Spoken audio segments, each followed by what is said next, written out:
Okay, with it being after 7 o'clock, I'll call the September 14th meeting to order, and we'll start off with the Pledge of Allegiance.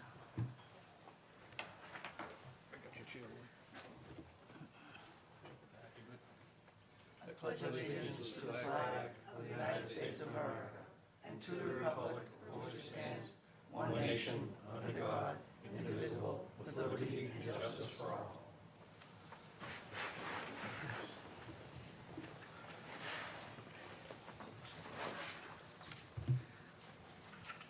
First order of business is the minutes for, Okay, I've reviewed the minutes for August 10th. I was absent from the July 27th meeting, so I did review the minutes for August 10th, and I move that we approve those as drafted. So move. Second. all those in favor say aye. Aye. I Opposed? was absent, but you don't need my vote to carry because we have a quorum to act upon it. Okay, But I was absent from the 10th. very good. Okay. So July 27th remains outstanding? Yeah. Okay. Yeah. Well, I reviewed them, right? Yeah, so I So reviewed they're all them, good. but if you guys feel you gotta have someone else take a look, that's fine. That's fine. It's up to you. We'll move past them. Okay. Okay. I'm going to table North Andover until Sean shows up, so we'll have a quorum. Next order of business is 242-1837. They request to withdraw without prejudice, correct? Yep, we got a letter, email today. Okay. So moved. Second. All those in favor say aye. Aye. Aye. Opposed? And that's unanimous. The next one is 242-1851, Long Pasture Road. Request to continue till September 28th. So moved. Second. All those in favor say aye. Aye. Opposed? And that's unanimous. Next one is 242-1850, Merrimack College.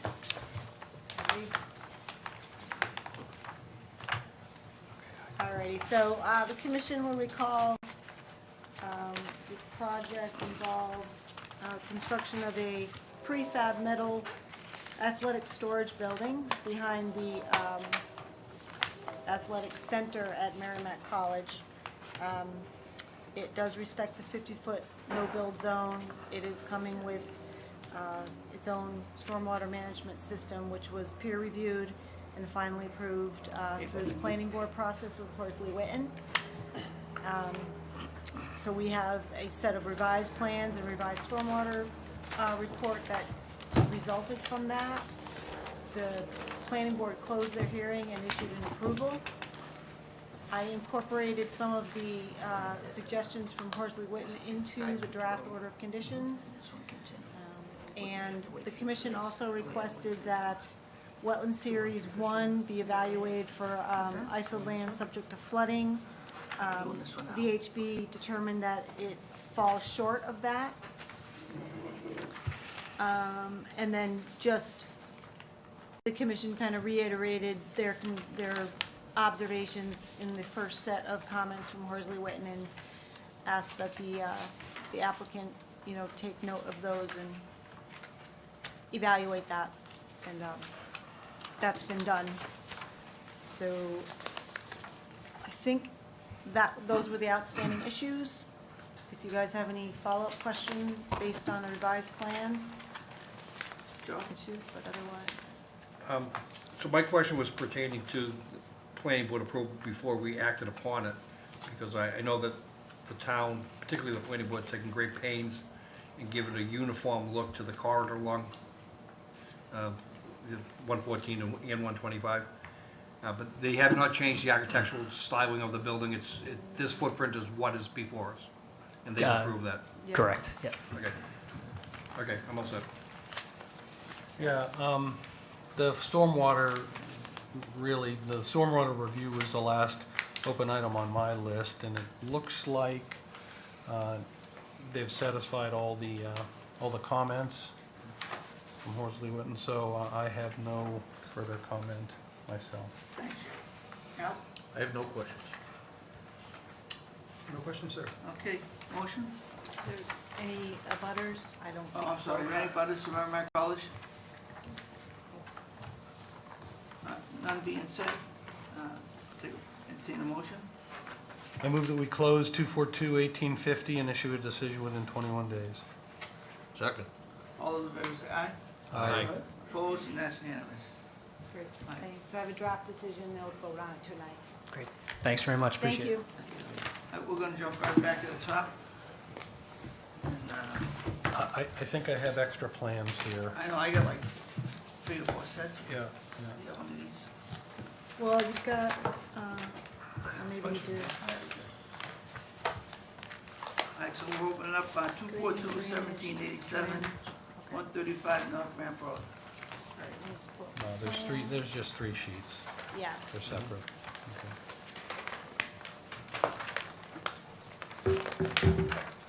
I'm Rob DeRosa with Positive Start Realty. Dave Cowell, the engineer from Hancock, couldn't make it tonight. He just received a text from him recently. So are there any questions, or how do you want to move forward with this? So the commission received a revised set of plans in June and a revised stormwater report based on the airports and the DeRosa's final kind of consulting together. We haven't been able to discuss that because we had quorum issues all summer.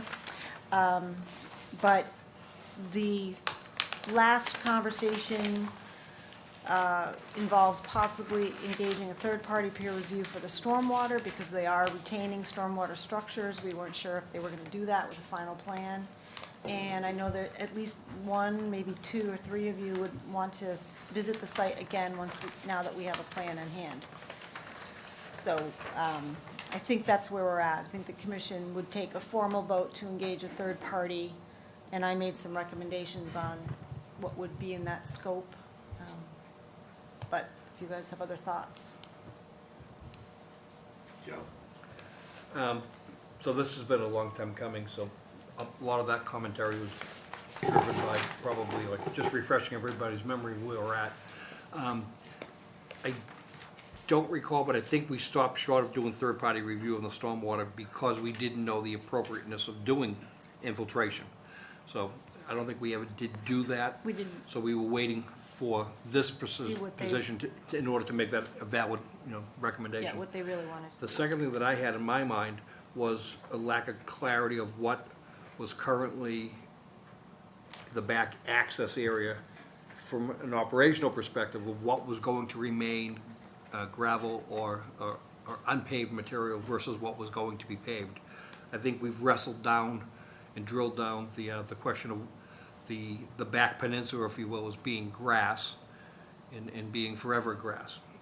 So I guess that's that area in the southwest corner of, what is going to remain gravel, what's going to remain paved, and given that there are a couple of drainage structures there in swales, what sort of protections need, if it is gravel or if it is unpaved material, what sort of protections do we need to have in place to protect those structures over the long term, which was unknown back at the time. So I think that still is a question to be remained. That might flush out in the stormwater In the review. stormwater. But from my perspective, I didn't need to do another Okay. sidewalk. I'm satisfied with what I've seen out there before and recognize that things haven't changed in all sense. Yeah. And we have some good data now to work with. And I'm they all set. do, and they are proposing a chain link fence that kind of cuts off the peninsula over the corner of the chambers that's called out there. That's all I have. Jack? Okay. Yeah, and just for clarity, I had many of the same questions Joe had. As I recall, there's pavement up to about where the existing, that little pond, catch pond is, and then it's soil after that. Is that the finished plan, or are you reducing? Yeah, or if you see on the plan line, you'll see the way the 6-foot chain link fence wraps around the property. That's the area to the left of the fencing would be the recycled wrap. asphalt, yes. Okay. And then to the right of that, on the peninsula, would be all loomed. Okay, okay. Yeah, I mean, other than, I don't think you're gonna have any trouble based on what, getting percolation through this area based on what we found. But I agree, we typically put this out for third-party review on stormwater management issues, and I would be in favor of doing that again. I'm all set. Good evening. So I'm also in favor of third-party review for stormwater purposes, but I'm not satisfied with, I want to get out on the ground with the plan. I want to orient myself with the plan to determine where exactly the no-disturb zone starts, where the fenced-off area starts, where the no-go zone is versus the zone they can still have activity on. I see it. I mean, I can read the plan, but I want to stand on it out in the ground and look at it. I want to get oriented. I want to see what's going on. I've made two site visits out there. I've never been happy with the site. I'm not happy with the site. I will likely never be happy with the resolution. But understanding that, the very least I can do to be positive on my vote is to get back on the soil, stand on the property, go to a point certain on a plan that we now have, and determine if that's where we want it or not. I think that's real important because the activity out there there shouldn't be any activity. But that being said, we know there's gonna be some. I wanna see how far it's limited away. And that's all I can tell you for right now. I wanna get out there. I can arrange to get out there anytime I want. I don't need a date unless anybody wants to go with me, but I can go out there anytime, and I will. Now that I have a plan, we agree this is the plan of record? Well, it's the Do we anticipate any revisions? The latest and greatest. No, we don't. Unless I go Unless out you there, guys- unless you unless guys I go out there request and it. throw something at you, which, you know, I'm not saying that's my point, that's not my purpose, but my purpose is because I've been out there under all the conditions, I know exactly, in my mind, where I want the no-go zone to start. Right, I want to see if you've memorialized it the way I envisioned it. right, that's why that's why we prefer to have a peer review, so we have a third party So looking at this. that'll be for stormwater. Right. I'll be doing it for purposes of determining where the no-go zone starts. Okay. All right? Yep, I'll either affirm your plan or I'll object to it and we'll have to revise it, okay, okay? But that's the honest truth. yes. Thank you. I don't have any other questions.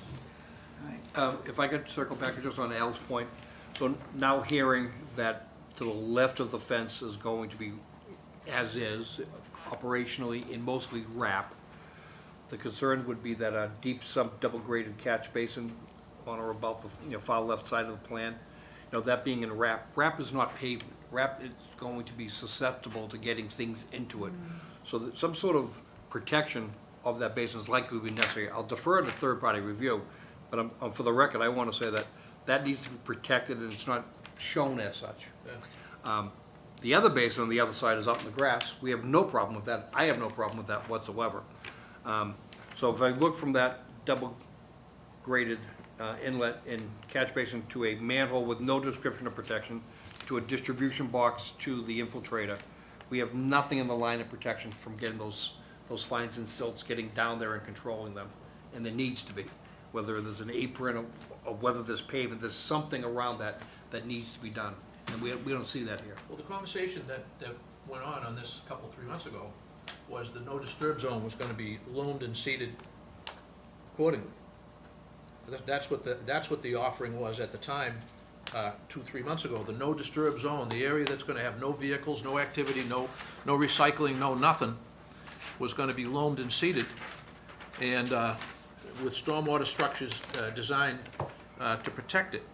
I'm not hearing that right now, and that's the area I'm talking about. Where is the delineation line, and is that the line we envisioned when we were out there standing on it? And not to throw a wet blanket on top of everything that's already soaked, but the reality is, 2 years ago, the original NOI had a lot of restoration, a lot of things that were proposed on the slope that are no longer shown on here. That's what I'm talking about. This is what I'm talking about. But they were in the original plan, and those things aren't off the table. This is, the discussions we've had since that original plan were things in addition to that original plan that came in. See, what we gotta realize, whatever action we take out there now is likely to not change over the next 50 years. So this is the last best chance we have at this site, absent excavating every square inch of it out of there. Yeah, so out of fairness to all the folks at home, and out of, true mea culpa from my own perspective is, I do somewhat remember discussions about the slope being stable.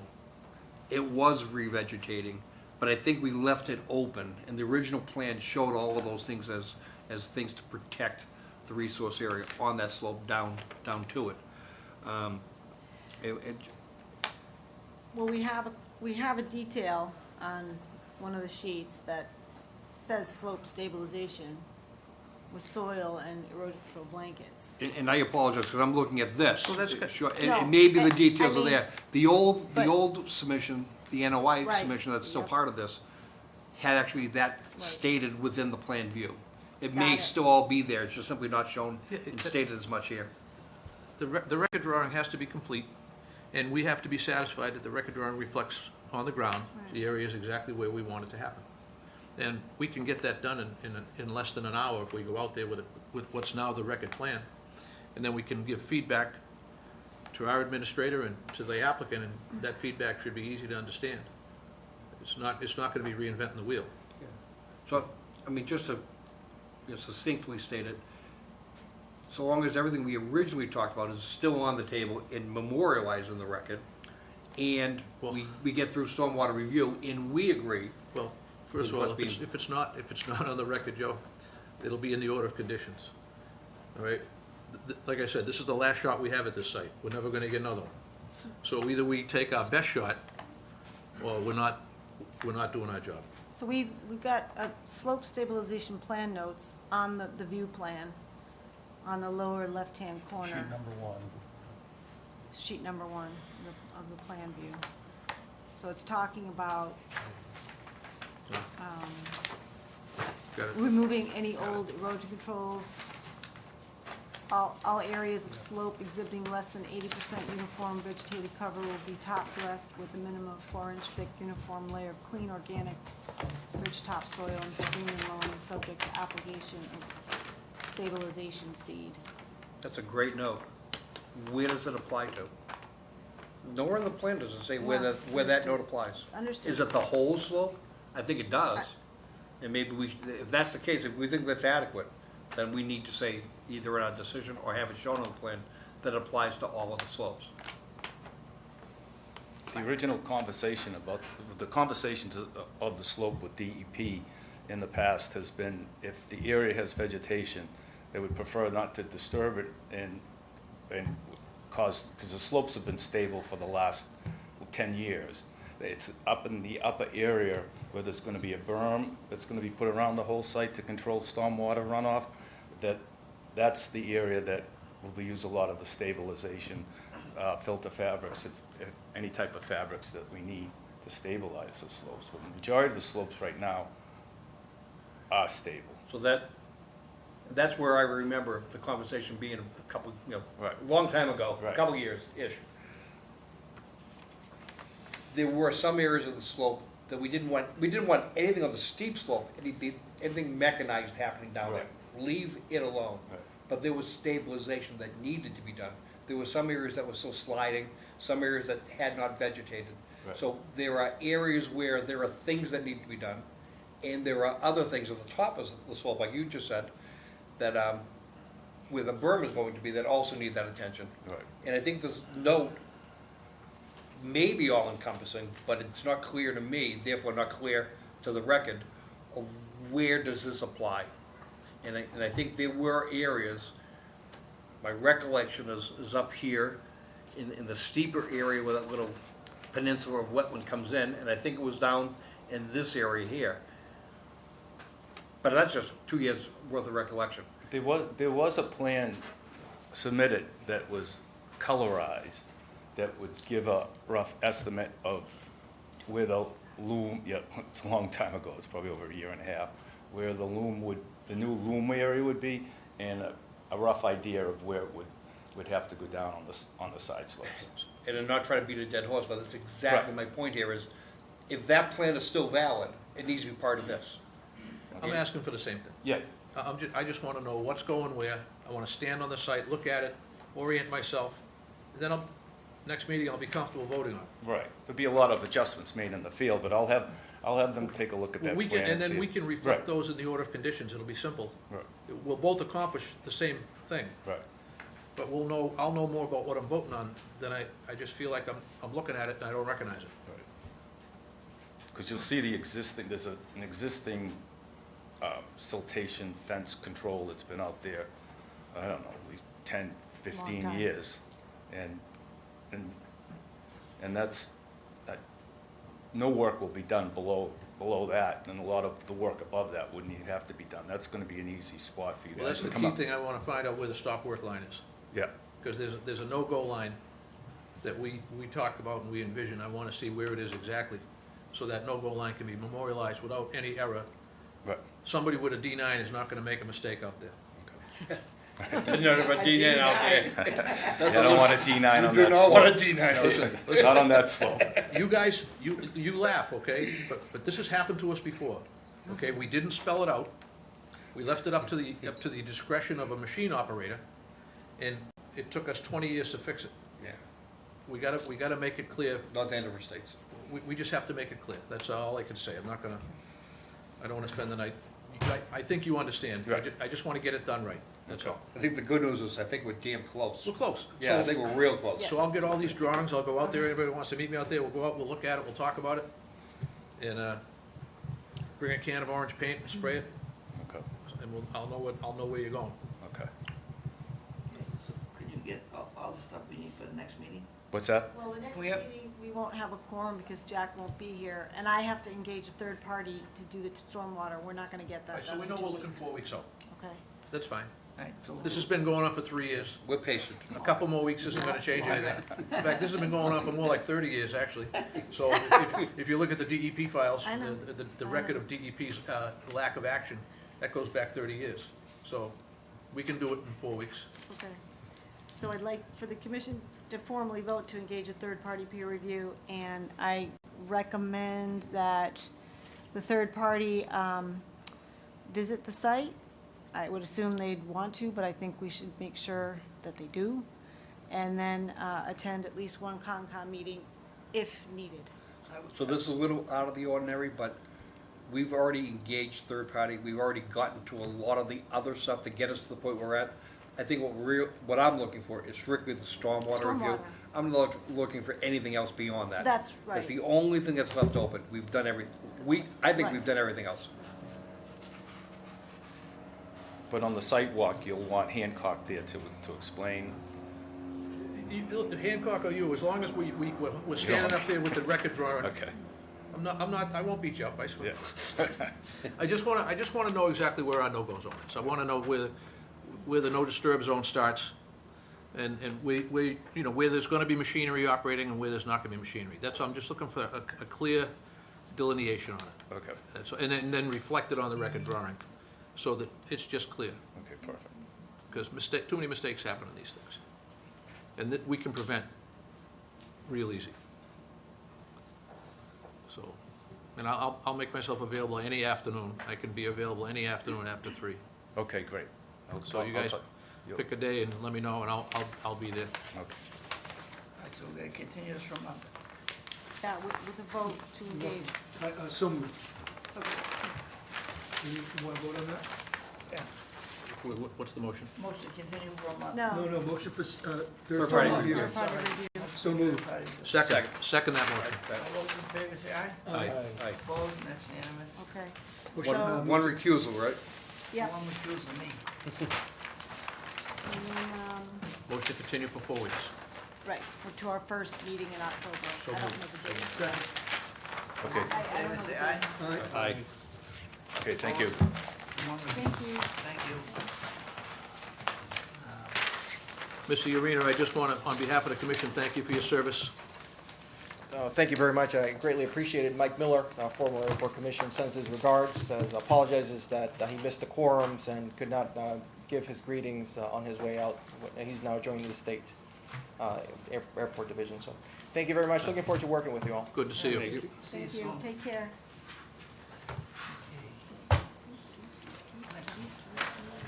Uh, 242, 1852, 7 Fuller Meadow Road, in addition. Fuller Meadow, I'm gonna butt into this, so I Yeah. will, Al recuses. I will recuse. I know that's breaking your heart, but Go to Jimmy.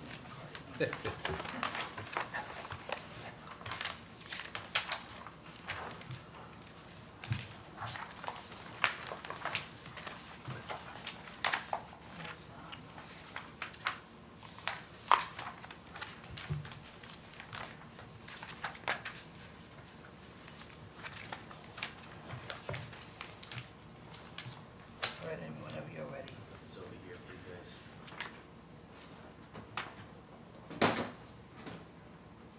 You want him or me? Who do you want to You talk? first. Okay. All right, just a quick recap. So the building inspector was alerted that there was a construction of a deck and stairs, an interior renovation of existing porch was undertaken without permits. Both building and Conservation Department shut them down. So we have a resulting notice of intent. Project involves the construction of a wood deck and wood stairs off the west side of an existing porch. The deck and stairs received 3 new footings, and all were within lawn area and are 39.8 feet from the BVW at their closest point. It appears that the porch received 5 new footings, and a portion of that porch is within the 50-foot no-build zone. So 95 square feet of the new deck is within the 50-foot. As mitigation, for this encroachment, 288 square feet of buffer zone and planting enhancement is proposed in the vicinity of wetland flag A3, and that will result in a 3-to-1 ratio of enhancement versus encroachment. A plant list is provided, and if Greg wants to add something, or if you guys have questions. Thank you, Amy. Good evening. For the record, Greg Hockmuth from Williams and Sparagus, representing the Zaricos for the notice of intent filed for their property at 7 Fuller Meadow. Amy summarized it nicely. I think the only thing I would add is I suspect that over the years the resource area boundaries changed. I doubt the house was built 50 feet from the wetlands, but the wetlands are there now. So clearly the whole project was within your jurisdiction. A notice of intent should have been filed. It was not. The property owners understand what they did wrong. They'd very much like to keep, well, the deck isn't done, but they'd very much like to keep a deck off the side of the 3-season porch in the location shown on that plan. I should add too, there was a set of steps on the structure that was there previously. It was on the other side, and those steps were within the commission's no-build zone also. Lawfully, they were part of the original construction of the home. You can see the area where the work occurred. No trees came down, no shrubs came down. It's a lawn and landscaped area. It's right up against the house. It's not a large deck. It's just enough to put a gas grill on and maybe a single chair or two. We know this commission does not like to grant waivers and only grants waivers in very, very unique situations where there's an overall net benefit to the resource area. In this case, I think this project does satisfy the waiver provision. It would provide a increased vegetated buffer between the active portions of the property and the adjacent BVW. It's a 3-to-1 ratio. Anytime we can gain more of a vegetated buffer between the BVW and the lawn, I see that as a positive. In this case, it's a 3-to-1 mitigation ratio, and it's not just proposed to be left to grow naturally. We are proposing 3 different berry-producing shrubs in that area that are all native, and to scarify the existing ground surface and seed it with the conservation wildlife mix. Before that work is done, if this is approved, we're proposing to put in a 12-inch diameter mulch sock, just because it is directly above the resource area. The yard does slope down, and if we're scarifying that section of lawn, we do need some protections there. I tried to do some research to find the old subdivision plan to see if I could find out where the wetlands were at that time. I didn't have luck. This is a land court lot, so it's a little bit more difficult to do research, and the plans that go along with the land court ruling are very, very different than the plans that typically show a lot of detail, mainly just boundary and lot numbers.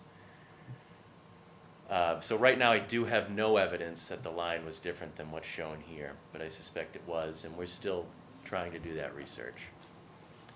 The area is not mapped as estimated or priority habitat. It's not an ACEC area. There's no floodplain out here. It's not an outstanding resource water. In fact, the wetland, the main part of the wetland, that this BVW borders on, it looks like a mechanically dug channel that's the exact width of a bulldozer. So I suspect it was probably some type of a drainage improvement at one point in time, but now it's a very productive BVW. But it does border on an intermittent stream, and eventually everything here does flow down into Mosquito Brook. I'd be happy to answer any questions the commission might have. I think the first and foremost is, acknowledgement that, they weren't aware of the wetland line or the impact of the permitting requirements because of that. The movement of the line, I think we know that in every instance, they're not static. They are quite dynamic, that, beaver activity, hydraulic conditions in the general area may change, and over time can alter where the line actually is presently compared to where it used to be at some prior time. I acknowledge all of that. The make sure I'm clear, is what is now an enclosed porch was what was once an open deck. No. That's It was right. Well, The existing porch has always been an enclosed porch. There's Always been enclosed. Always, yeah. it was just redone. The Okay, so the- interior was just renovated. So it was never an open porch, it was always enclosed. Always Thank you. enclosed. And yes. the stairway used to be, as we're looking at this picture, to the upper right, Opposite side. That's right. down. And because now that they've done some improvements, they want to put not only want to, I think from a code perspective, you need to have a landing coming out of your porch to a stairway before you use the stairway. Exactly. And but it may not be necessary to make that to be as big a deck as it is. That's just an opinion. Because they've done that is why they're before us today. Remodeling the deck, residing the deck, doing anything to the enclosed porch would be something that we would permit at the very most with a RDA. And it may even be administratively signed off if it's existing. So I think we have the porch issue that we're wrestling with them. So in the brief presentation I just heard, what we've got is clearly an encroachment in the 50, but not the 25. It was previously backyard lawn area improved. It's now an open deck.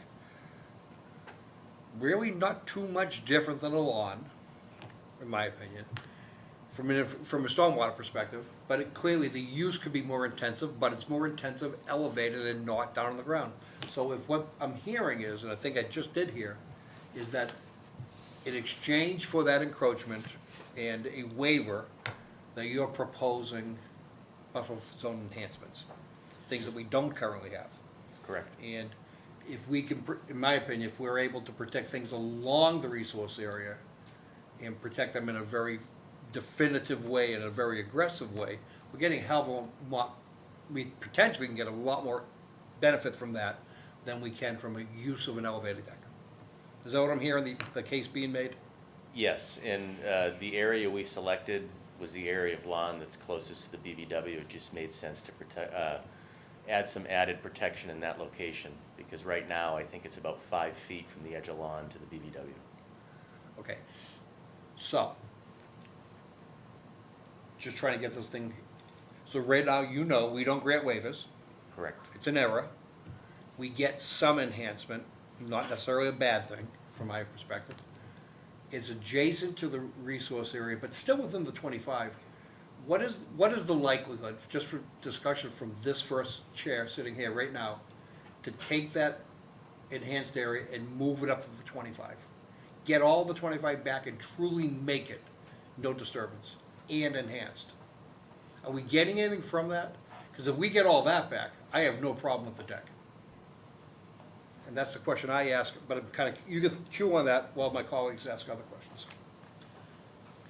Joe, just so for clarity, do you mean just, not the whole entire stretch? Make it a wider strip. Yeah, if this is what they're proposing for enhancement. Yeah, And we typically don't want anything with 25 anyway, take this all the way to here. okay, Take it right up to here okay, and truly protect it. got it, for that section. So we get all that back, and that's something we would expect today. I don't see the impact of the deck being as egregious at all. Okay, I mean, I'm thinking about it in the same lines as Joe. It's a buffer zone project. What do we have here? We've got a proposed deck that was previously over lawn. Is it over lawn area? Yeah. Correct, yep. Okay. And How- it was a small landscape bed there too, so lawn and landscaped areas. Okay. How many posts are needed for this new deck? I'd have to look at that photo again. Hold on, Like 5 or 6. Some of those might have been along the house. Just the two end ones. so, Just the two we had, the others are on the. Just two. Yeah. 1, 2, 3, Three. 3 for the deck. 3, and then just probably a small support at the base of the steps. Stair landing, a stair landing. Yeah. Okay, so minimal disturbance. And then, in exchange for that, what is proposed is mitigation area. I think Joe's idea is a pretty good one to expand that. Now, 3 to 1 is typically what we're looking for. I think it would function better if we could convert more of that lawn from a manicured lawn into an undisturbed area, which is the intent. So basically, how do we make this work for the buffer zone is the question I have. If we're not gonna avoid building that deck, I think it's reasonable to consider making a bigger restoration area over there. You know, and shape it to what looks nice for the yard. There is a shed within the 50-foot no disturb, or the 50-foot no build zone, and should we consider that as part of this NOI? We probably should. So I can tell you that so the Zaricos purchased the property, I think it was January 2021. The shed was in place, and based on our research, it looks like the shed was put in by the prior owner sometime around 2017. 2017. It doesn't look like they cleared the area or leveled it off to place the shed. Well, typically what we might ask somebody to do in an applicant like this is to just move that shed outside the 50, which looks like it might be a reasonable request. But anyway, that's not for me to decide, it's for the proposal. But typically we do address sheds as part of analyzing the NOI, evaluating the NOI, and I think it's reasonable to consider that as part of this discussion. That's all I got, Lou. And would you go back to the picture of the backyard? Yeah. It actually shows the shed. Yeah. As you can see, the shed is tucked away in, away from everything, and it'd be actually be really tough to move it up even though this plan says so. Moving- Rest Well, just for clarity, moving it out of the 50 would require a ZBA variance, because it wouldn't comply with the zoning setbacks, because it's 30 feet side and rear. Go back to the plan view, I think it does. You can move it up to the left from this perspective, closer to the driveway, but I think you could maintain that. You wouldn't make it any closer to the sideline than it already Oh. is. You picked it up and moved it diagonally upper left, get it closer to the end of the driveway, you could meet the 50 Oh. and not make it any worse to the sideline. But I don't think zoning, if Okay. zoning's an issue now, it's no worse by doing what Jack's suggesting. But I think Lou's point, and yeah, thanks for clarifying, Joe, but I think Lou's point is it's gonna require some disturbance to move that shed out of the 50 Yeah, I for no mean, disturb. it's tucked so far out of the way, it virtually has, I know it's not supposed to be there, but it has virtually no impact on that. I mean, I've done the site visit myself. Will virtually have no impact on the wetlands at all, where it is. If you go back to that photo, I think it's even on posts, it's not a foundation or anything. No, no, It's it's not. raised, It's it's only- raised. It's a small shed, I mean, it's not a big Yeah. thing, like a clubhouse. Yeah, it looks like it's on, I definitely posts. Yeah, see, it's on blocks. haven't really inspected it really closely. You can look right underneath it, I mean, right by that red ball there, whatever that is. Anyways, and the wetlands delineation, I'm sure the applicant wouldn't mind giving us a little more in that back corner, I could certainly talk to them about it, but I think you're correct. you know. I mean, if we could, I mean, up to the 25, Joe, I think it's pretty much eating up the yard. Could we do, like, from halfway to the 25 up toward the corner? Would that be suffice? Because if you go right where his, the corner of his house, you go all the way to 25, I mean, you virtually have no yard. If you went mid, Right now, it's about 12 and a half feet from the BBW boundary on average. yeah, I mean, if we go up this left side, if we went all the way to the 25, and kind of like angled it down so that you have some land around the corner of the building, would you be comfortable with something like that? But I made the recommendation, just as the obvious one, that we want to recoup the 25, especially if we're looking at a waiver. Right. We want to recoup at least that. I think full Meadows, full road, it says here, but full Meadows when it came in, I mean, it's certainly post bylaw, it was probably subject to 2550. Back in this area, it might have been waived, it was probably waived. Yeah, that was doing that. But we would try to recoup as much as we can, so I guess the operative phrase is as much as we can. I'm looking for the 25. If there's something reasonable that justifies the deck, I'm okay with that. But I think something more than what's being shown is probably something I'm looking for.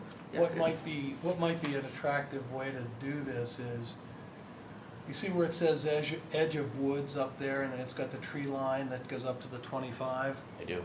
Kind of the middle, like directly across from the three-season porch. Yeah. If you could take that point where it crosses the 25 and bring it down to the point where you initiated on the left side of the plan, that would get back quite a bit of the 25. And keep what they're proposing in place and get that triangle back in. Yes, exactly. I see that. It would look very nice. And it's closest to the actual impact area anyway.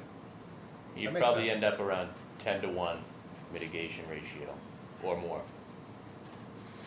I would agree with that. Certainly more, we'd put more plantings in as well. Yep. Okay, that's one suggestion. Yeah, that would be, like I said, as far as the other stuff, I'm agreeing with them. It's just, if we give us some delineation that they're agreeable on, I have no problem with this project. Sean? So I kind of look at it as if this came in front of us brand new without anything having been built there, what would we allow? And I don't think we would have allowed that, if I understand the lay of the landscape, that new structure, that deck to be put there. So I don't think the applicant should be rewarded, even though they did it innocently, for putting it there and now getting to keep it. where the landing is, you're talking about the landing. Yeah, I think so, and that's what I was gonna say, just to clarify. So there's a three-season porch that has been replaced, and it's in same size and in kind? Yes. Yeah. And next to it is all brand, I mean, there was a set of stairs to that same side or the opposite No, side? It was on the opposite side. Opposite side, yeah. It was off this side. Yep. So everything on the, coming this way from that is that all is brand new.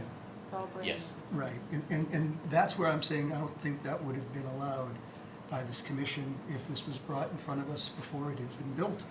We would have tried to do something, whatever we could, outside that 50 in there. So that's my position on the waiver. I think everybody else's thoughts on what they can do to try to recapture and try to get some benefit from this seems reasonable. So can I just point out, Jack, you were talking about taking mitigation from this corner and just kind of recapturing this triangle? Is that Down what to the you- other end, Amy, I think, the bottom left. Oh, here? Right where the restoration area starts. Here. Right there. Right there. Yeah, And up to the other crossing of the wooded area to the 25. so probably coming out with a sweeping arc, gaining more Like as that? you go to the right.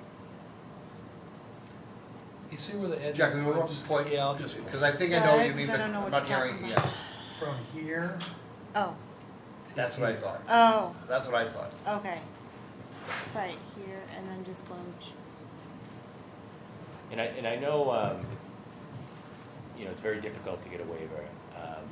I guess the way I view it is you have a waiver provision in the bylaw, and if a project can pass the straight face test and actually benefit the resource area by allowing a minor encroachment, if it was me voting, I'd probably try to approve more of those if it would in fact benefit. A lot of times a waiver request doesn't, but whenever you can increase vegetated cover, add berry producing shrubs for wildlife habitat, I mean, all that stuff's great. And where this deck is proposed, right up against the house, right next to a three-season porch, over an existing maintained lawn and landscape area, I really don't see much of a difference from an elevated wood deck versus somebody setting a Adirondack chair and a gas grill on the lawn. It's Exactly where I came from. But if we can get back that buffer enhancement, that's what truly protects the resource area more than any impact that might have been imposed by the use of the deck over those other improved areas. That's exactly where I started this. And I know we're And not we're not a voting big tonight. fan of waivers, but I think on an older lot, and I'm not advocating that be done after the fact, but that's what's before us, that if there were ever consideration to make a waiver, this is the type of thing I'd like to get back is the buffer zone. Because all that backyard area is potential impact far greater than anything that deck's gonna impose. so just so you know, the subdivision's from like 84. that was during shoot out of OK Corral It days. was, that was Was that not bad? It was 1984. Okay, so I stand corrected, that is pre-bylaw. That's, If it is, it's certainly pre-2550. The name on the Yes. plans were Kaminsky. I don't know if that rings a bell. In '84, he worked for him. I don't remember this. But I know the commission's not gonna vote tonight, and we're not gonna ask for a vote tonight, so I think I have some work to do. And with that said, we'd like to request a continuance. Well, I think we should be able to vote on the waiver so we can move forward. don't see well, I what- think we should see a enhanced mitigation before the commission does that. Oh, if we Yeah, would- the waiver would be predicated upon the enhancement, so really it's the same end result. I think they hear what it is we're looking for. The continuance, if they're so inclined to consider those things, continues what I would offer. And if that's the case, I would offer it now, move that we continue. I don't know if there's Second. any abutters. Oh, butters. Are there any butters to this project? I'm gonna vote Okay, Do you have any I'm gonna vote. objections? so you're changing roles? or- I have no objections. All right. I'm a butter, but I just want to go on the record as saying I have no objections. So we're gonna continue to the next meeting? Yes, please. Okay. All right, motion continue. We already have a second. All those in favor say aye. Aye. Opposed? That's unanimous. Thank you. Thank you. So that's the 28th.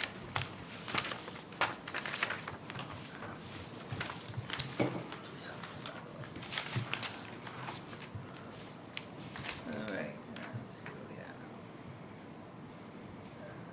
242, no, number yet, 100 Raleigh Terran Road.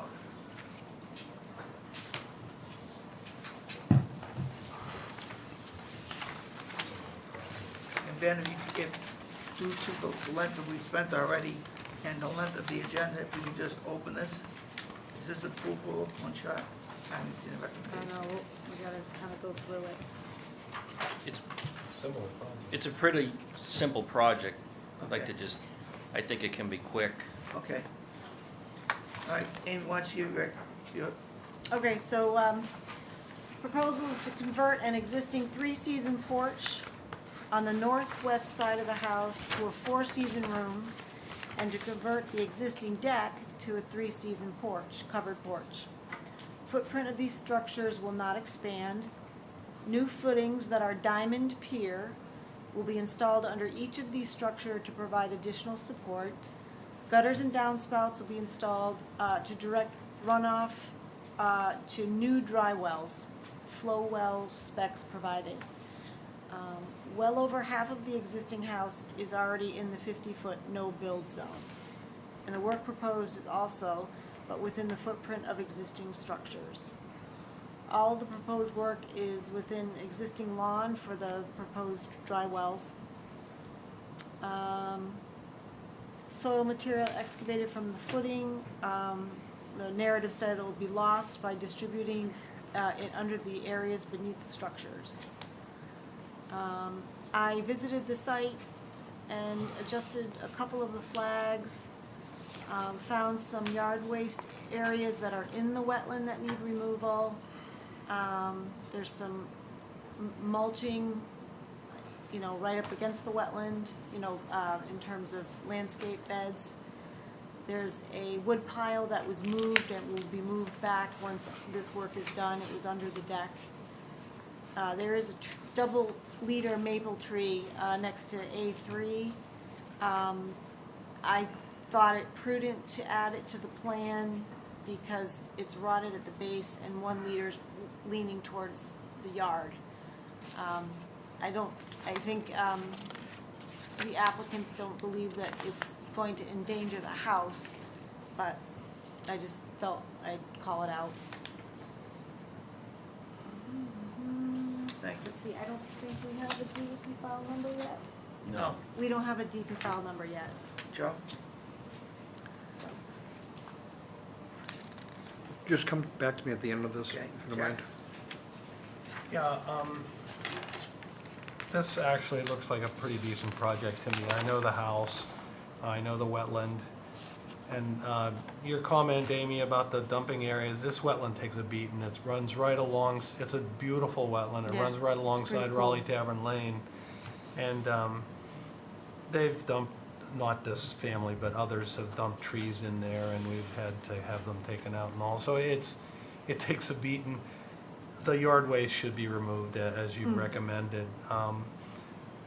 Staying on the existing footprint is definitely a good feature to this project. Putting in the subsurface dry wells for the roof runoff is a good feature for the project. Overall, it doesn't increase disturbance really of anything in my view. It looks like it's most of the way there from my standpoint. All right, Al? Is there a waiver required for this work? I don't think so, it's just, it's on the building itself. Well- The existing deck, Is there any increase in Let's footprint? see. no. No. Everything, the structures are all there, there's no increase in the footprint. Well, I think they're there's- doing work within the 50-foot though. Oh, the structure is within the 50. The structures They're- within The the, existing structure, but they're not expanding it. Right. It's just the Correct. same thing as this other, one of them, they're taking the 3-season porch, and they're just gonna insulate it and, you know, make it into a permanent structure, you know, 4-season, and the other one is taking the deck and just covering it over. 3-season. I understand. How long have they lived there? I did my first work on this project, I think, for these people in 1999. Less than 10 years? They've been there quite a while. I did the septic system. Okay. So, One of the dry wells is in the 25, but it's existing lawn. is it an active dry well? No, it's proposed. Yeah. They're proposing a dry well. Yeah. Off the edge of the deck that's gonna be, Oh, it The is- existing it is deck at the within rear. 25. So that would require a waiver request. yeah. Well, we That do, you can't well, do we that. do, So that requires a waiver request, which requires an alternatives analysis. Well, we can actually move it out of the 25-foot. So that would be wise. Yep, we can do that. Moving it out of the 25 would be a good move. Cleaning up the yard waste, regardless of who put it there, would be a good move. Right. Well, we would expect that to be a condition. I don't know if you want it before you issue an order, or, I mean, it should be a pre-construction condition. Right. Clean it up. I mean, Yep. you know, that's all I have right now. All the questions I have have been answered. Sean? I don't have any issues with it as proposed. I'm gonna try to get some of that yard waste out of there.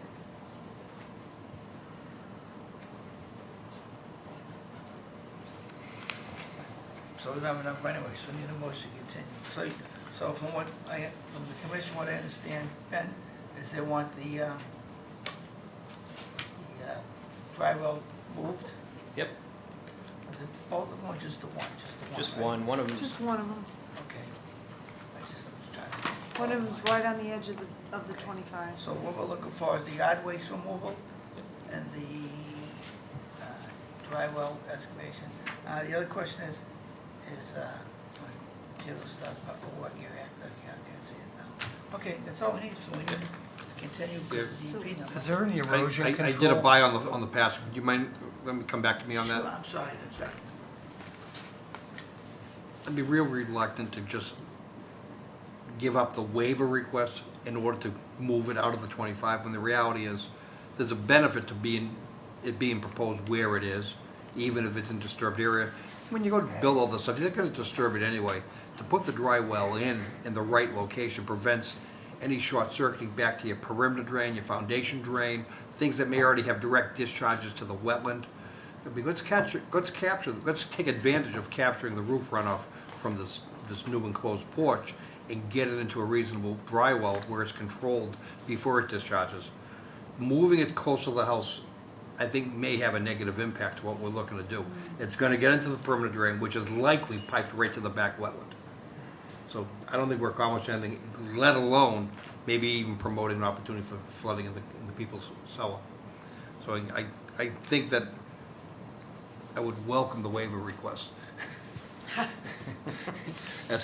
For all those reasons, as opposed to simply avoiding it for all the wrong reasons. yep. That's what I have to offer. So we're still gonna wait for the DEP number anyways. Right. So we need a motion to continue. Well, wait a minute, I have a question. So, you know, the plan already calls out yard waste to be removed. Does the commission want it removed before the next meeting?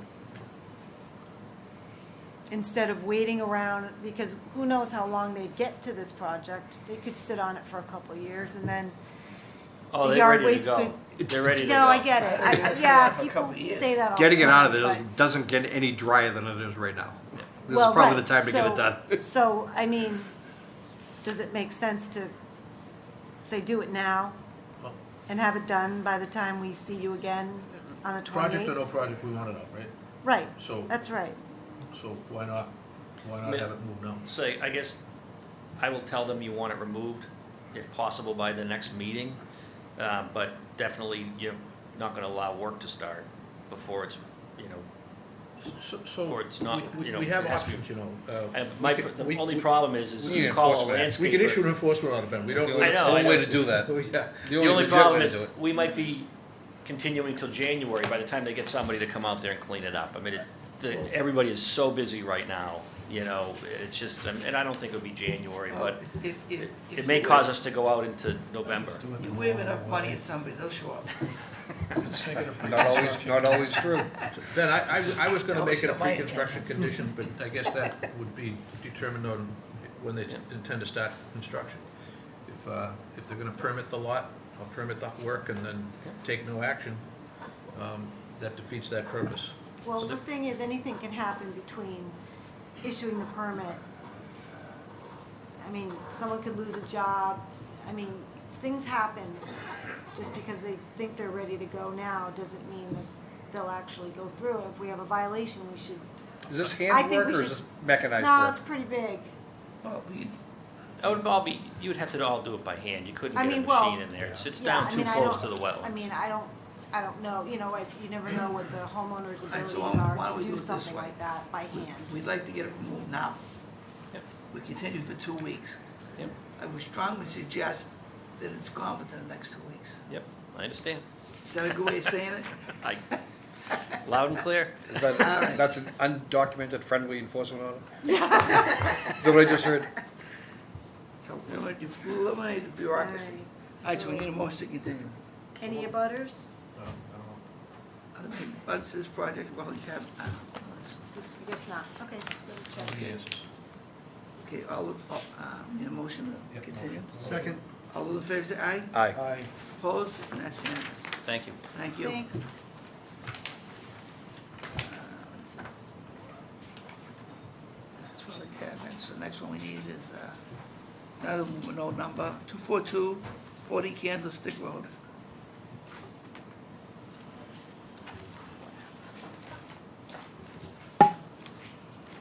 Sorry, this is sideways.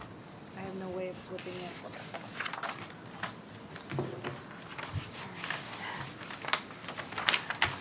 Want me to- Yeah, sure. Okay. It's a little lengthy, but, all right, so commission will recall issuing an enforcement order requiring the homeowner to file notice of intent for work that had already been, started on the site, and, we wanted to look at the plan and identify elements that were approvable or not under a notice of intent.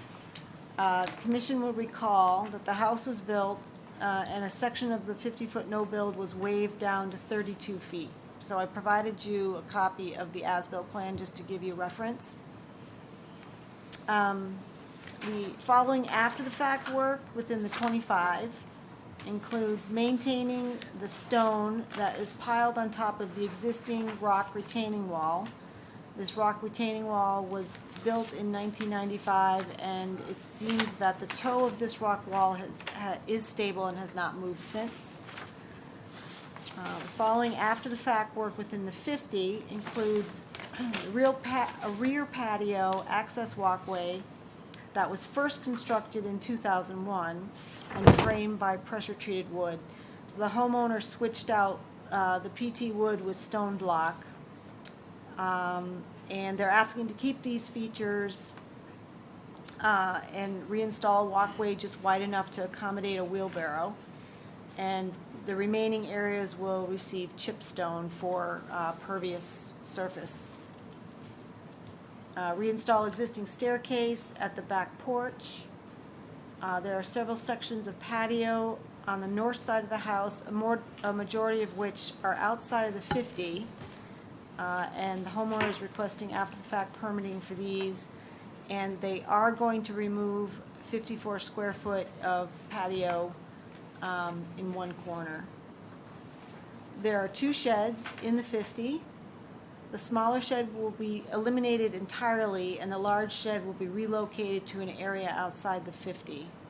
There's a screened-in structure, sitting structure, that is outside the 50.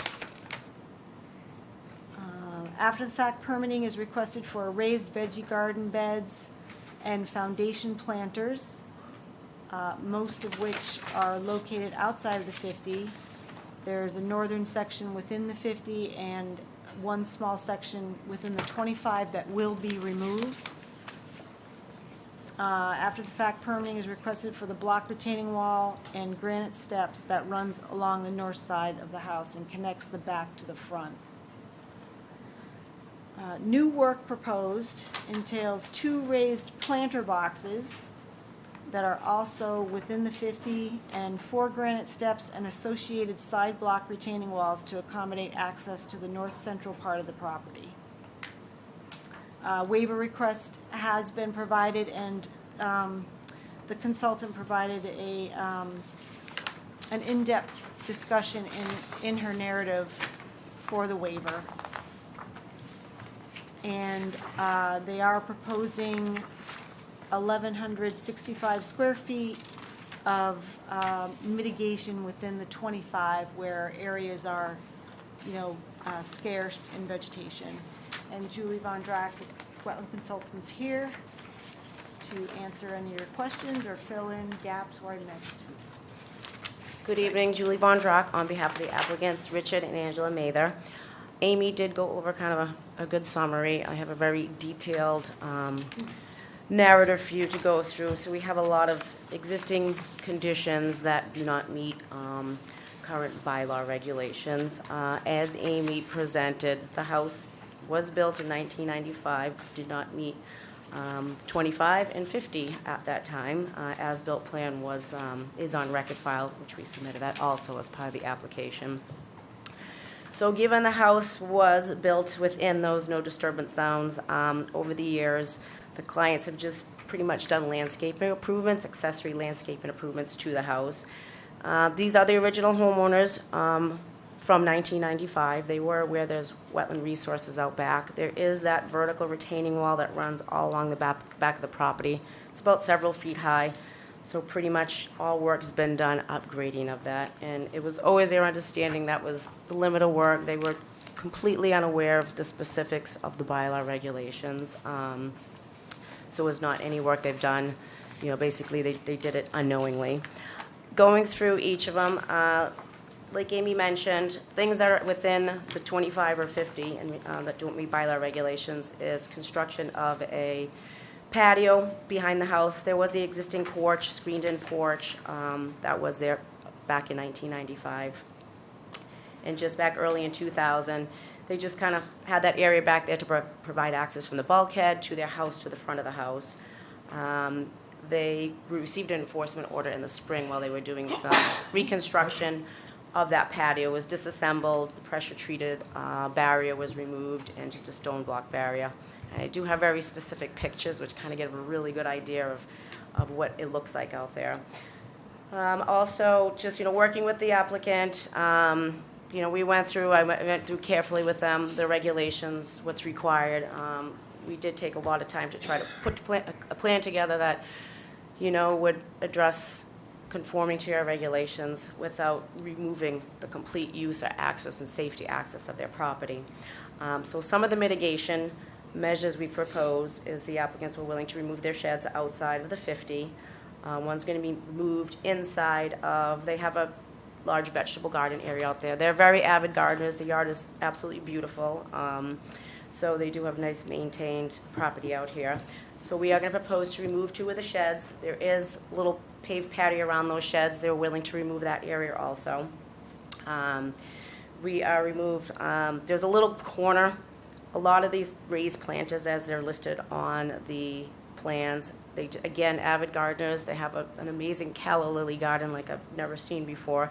So, they run all around the house. So a lot of these planters that look like structures, they're kind of just stone block planters that have been, filled with soil and accommodates a lot of their plantings. So those do run around the side of the house. Wetland delineation, original, we actually show the original one on the plan versus the new one. I did not do the delineation. They retained the services of Bob Prokop prior to me becoming part of the project. So you can see the wetland line has changed, a little bit more up gradient than the original approved line. So it puts one of the little back corners of the house. Some of the planters, there's a little corner that's in the 25-foot. It's very minor. We're proposing to remove that so that we do not have any structures at all within the 25-foot. Again, it's a tight lot. It's pretty much most of the lots has been developed, so all the work has been just within, around this existing dwelling. Mitigation-wise, it is a tight lot. At the base of the stone wall out there is some scarce area, so there's definitely a planting strip of about 1,000 square feet. We can enhance that. There is also some along the right-hand side of the house. Smaller planting area, it's a mulched area there. We're proposing a small planting area there. You know, if the commission wanted a little bit more in that area, we could give up a little bit lawn in that area also. One of the issues was the existing retaining wall out back. It was always a wall. It looks like it hasn't moved since the original as-built plan. However, over the years, just the applicant with gardening just kind of kept adding by hand rocks to the wall. So it did not change the toe of the slope, but in maybe some areas kind of reinforced it, maybe made it a little bit more vertical in some areas. So that's one of the things we're asking for after the fact permitting. The wall to me looks very stable. I did not see any erosion along that wall. So at this point, I think those activities are not having impacts to the wetland resource area.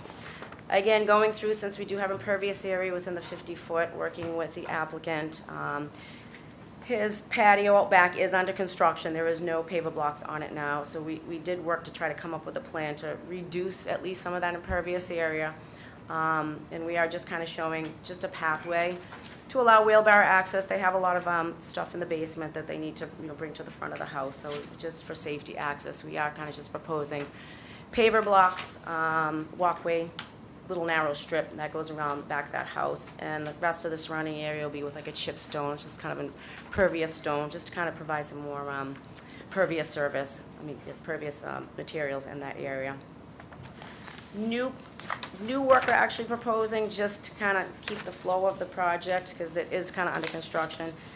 They are looking to propose 4 granite steps right now just to kind of lead up to the back of the garden area and a small, you know, little walkway to access, again, the screened house area. And they're also proposing just some of the raised planter beds also just to, you know, to accommodate some of the additional plantings.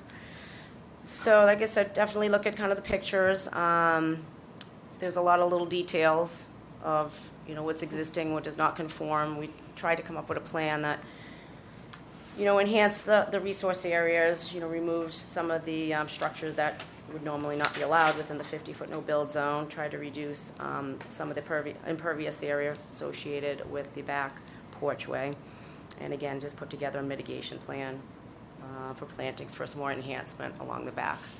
Like I said, again, bottom of the slope, no work has gone beyond that, and pretty much everything, all the work, the landscaping activities over the last 20 or so years has all been within the area that was previously disturbed, filled, and raised during lot construction. Thank you. Joe? So just making it clear to myself and to those listening, anything they do on this entire lot, front yard, Yes, backyard, sidewalk, left yard, everything. the entire lot, we need to know about Yes. moving forward. Ambitious landscaping plan, some of it's impactful, some of it's not, from my opinion, but every single bit of it needed some sort of a permit, and this is what we're now looking to address. Yes, and it is a very detailed plan, so So hopefully things it like, shows you know, everything. stone walkways and not retaining walls, but retaining knee walls that are Yeah, knee short wall. and that are not a structure. Yep. And paths and stairways that are not on a foundation. In my opinion, none of those are structures, and if they're outside the 25, they certainly required a permit from us, but are permissible, in my opinion. There are things like the sheds that simply are not permissible. And the thing here is it seems to be that they're a conscientious landscaper Yeah.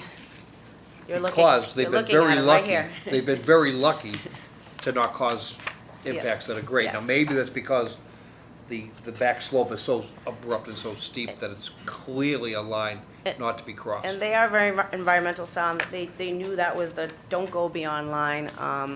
You know, the steps that my client would often take the steps out back because he'd clean them and he knew they were wood and he didn't want to clean them so close to the wetlands, so he would kind of remove them just from that area. So he has been conscious of it, just was not aware of the specifics of your bylaw regulations. So the fact that this work's done and there's just very little being proposed, if this were to come in, to use Sean's phrase, this were coming in as a permit request, you know, an NOI, I would look at it in the context of what it is and the fact that there were waivers previously granted. That aside, if it's outside the 20 and it's landscape features that are not structures, between that and the 50, are something we would permit. And I think we're fortunate that what has been done hasn't created a bigger impact. But those things that are, like sheds and stuff, you know, those aren't on the table, those have to be relocated. And I really don't have much to add besides that. The septic system is to the front left of the property, 2 galleries. It's under the screen house, under the patio. Yes. It may be a Board of Health question, it's not our question, it's outside the 50. I actually did ask one of the engineers I work with, and again, he did say that it's okay to have those over the areas. I would have to double check, but I did look into that. Everything is removable, so if they ever had to access it, screen house is removable if they had to remove the pavers. You know, it'd cause some disturbance, but they are removable. So in the whole course of conversation here, I haven't talked about stormwater. So based on the photographs I saw, I'm seeing beds, I'm seeing crushed stone, I'm seeing open block that aren't paved or aren't mortared. I mean, it's all permeable, it finds its way through cracks and infiltrates. Yes, pretty So much, we have like I an said, and we impact. tried to improve it out back with the patio without replacing that whole extensive patio out back, so we are gonna, you know, remove at least half of that impervious area, just again, provide that safety area, and then replace it with the chip stone. So not as to repave the whole block patio. So I did make a statement, I just want to be clear, if you can help me with that. Is there anything here that you think might be a structure besides those sheds, 2 sheds? No, again, I mean, your block, I know we call them, I wouldn't call them retaining walls, they're definitely more landscape feature walls. You know, as they refer to as planters, especially along the right-hand side of the house. Other than the existing, the stairs was there, that porch was there, they had the original stairs. Other than that, again, there were just all these extensive block retaining landscape walls. I'm all set. Jack? Okay, usually we have an existing conditions plan and then a proposed work plan. Yes. And the comparison of those two is always key for me, because I want to know if the proposed work is getting closer to the wetland line as what is existing. So the applicants did submit to you an existing conditions plan about 6 weeks ago, 8 weeks ago. So that was step 1, they were required to. So that was submitted to the Conservation Commission. Okay, that's Yes. usually a requirement. That's not part of our So- pack. No, it isn't. It Yeah. isn't. You're right. They made reference to the as-built plan, but we're not seeing that here. Right. So, We can provide that too, and that should, I know So- Amy has that on record. Yeah, but maybe this plan that we have could be just color-coded. Yes, I mean, everything is labeled, so You I know know what I with the new mean? plan, we can definitely, Okay. if you want us to do that, I can mock it up, I can we're color it. we're continuing anyway. Yes. What I'm getting at is, are we getting this new work, is it proposed closer to the wetland line than what was previously there? So the only new work, other than us mitigation removing, is 4 granite steps, you know, a small access walkway, you'll see out back in the plan, paver walkway under reconstruction, and 2 proposed planter boxes. So those are actually new activities we are proposing within the 50-foot. Is it any further work than the limit of disturbance? No. The chip stone is not, that chip stone area? That chip that's- stone is now replacing what was completely a paved patio. So we're Okay. actually removing some of the impervious area and replacing it. And that walkway that goes around the porch, is that That was always, that was all existing? paved. Now we're just making it more narrow again with some chip stone in between it. That was always there though. That limit, that border was Okay. always there. Okay. There might have been a little minor angle in the chip, you know, one little corner angle of that patio, but it's all pretty Final much- question about the walkways. I just put a walkway in a couple years ago, and it worked out really nice. But we used polymeric sand that goes between the pavers, and is that what's proposed here? Rich, do you know what you had before prior? I think we weren't gonna use polymeric sand in the back. You'll fight the weeds more, but it makes it more pervious. It makes it impervious. It makes it impervious if we have polymeric Polymeric sand. sand, yeah. But if he's proposing no polymeric sand, then it makes it more That's what we're looking for. pervious. But he's gonna fight the weeds more. I just have to, Yeah. I need those pliers. Right. Okay. I'm all set. So I read your alternatives analysis on page 8, 7.0, and it is a very clear alternatives analysis. What I've been trying to do while the others have been inquiring is just to identify the exact areas where you feel you need a waiver. And I'm not clear on where exactly you feel you need a waiver. Like, some things are gonna go away, the shed's gonna go away? Yes, two sheds, both sheds are going away, about 54 square feet of patio within the 50 foot is going away. So that's going to be an improvement surrounding the shed area. You say within the 50 or within the 25? Nothing is in the Nothing's in the 25, it's just between the 25 and 50. So you're just talking about areas in the 50? Yes. And where do you feel you're gonna need waivers?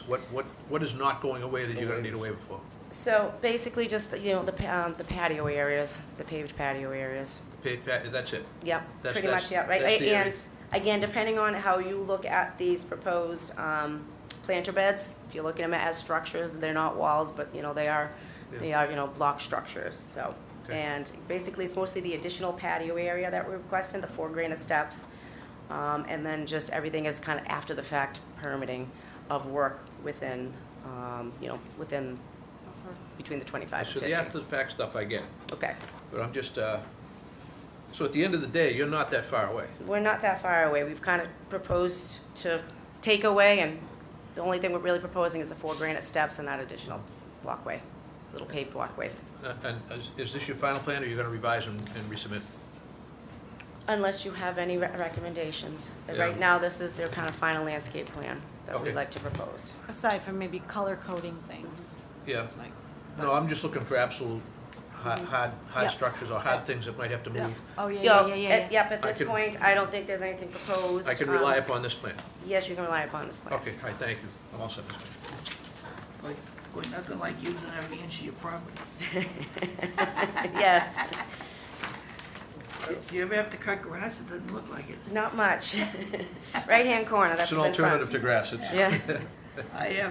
My only question is all the material that's gonna be used in the backyard, is it already there? Because I don't see any construction access. Pretty much, yes. All he has is he has stockpiled for it, so if you can see this picture right here, if you turn around. If you look at picture 9, you'll see he does have a little portion of one of the knee walls, as Joe referred to it, to accommodate the 4 granite steps in that area. So you can even see the 4 granite steps up to the right there. So pretty much all his block work, I believe, Rich, everything is on site right now. Materials are all there. He's- A lot of the material's gonna have to go away, go off-site, it's not gonna be used. But yeah, pretty much I think everything was kind of probably brought in by hand, the block, so yeah. And removed by hand. Yeah, gonna be an aerobic day for you? yeah. It's getting harder and harder every year. No, it's Don't quit. a good And distance. to if be you look at wheeled picture 10 too, you'll see stockpiled near the screen house, like a lot of the block stone that he had used for his planter. So pretty much everything's on site there. Like the shed removal, is the vegetable garden, it's there now, right? Yes, So, we're gonna move So the you're bigger gonna- plastic so shed you're in the vegetable garden. so you're To the gonna right to rip, the front you're of it. gonna rip those, just demolish them sheds, you're not saving them? One shed he's gonna relocate, the plastic one that you can kind of see in picture number That one's 9. going in the planter bed. I'm just trying to figure out how he's gonna do this stuff. That side he can't, this side, it's on somebody else's land. And the other side, he'll be in the wetlands. So the shed's going, if you look on the plan, the Yeah. site plan, it's actually, we show it's a proposed, the existing shed to be relocated. It's actually gonna be put right into where the garden is. If you look at, Yeah, I got that. So Okay. that shed, the big shed's going right into yep, where the little shed's like a wood shed that's being removed, and the patio pavers underneath those sheds are being removed. Okay. I just like to look ahead because it's, sometimes people don't look at what they're gonna take in and what they're taking out. Erosion controls are in place, the silt socks, they've been there, and they're in good condition. No, I'm all set. Sean? Do I have a question? Okay. Lou, on your shed discussion, just so we can be clear on it, we had heard testimony on another application earlier about how they couldn't move the shed because of zoning issues or potential zoning issues. If we tell them to move the shed, I wanted to say only from the wetlands perspective, they still need to comply with the sideline Yeah. setback if that's the issue. So they should check that before they make that final decision. All we're speaking to is strictly the wetland impact. Okay, so we gotta continue till the next meeting? Yes, please. Any abutters? Any abutters for this project? None being so, entertain a motion? Just want to make sure before we move it, so do we have any specific instructions for the applicant with respect to now in the next meeting? Beyond what we talked about here, because So I understand. heard as-built and I heard colored Yeah, overlay, so I heard that. as long as we have something that clearly depicts what's now there versus what was there. I don't care if it's colored or not, but colored would be easier for us, for me. In terms of what was there and then what additional stuff they're asking. I have no that they problem looking haven't at two done. plans next to each other and determine which is an impact, but if you want to color one up, that's fine too. Just delineating the new stuff that hasn't been done that you're asking. Okay, absolutely. Could Julie. it be hand colored? Do you want it Or whatever. engineered colored, Whatever. fancy colored? Keep it simple, Okay. all right? I can do And that. less is more, Yes, all right? If you can That's do my those two motto. things, yeah, that's it, all right. sounds good, thank you. So moved. Second. 28? All those in favor say aye. Aye. Opposed, and that's unanimous. Thank you. Thank you. Good luck.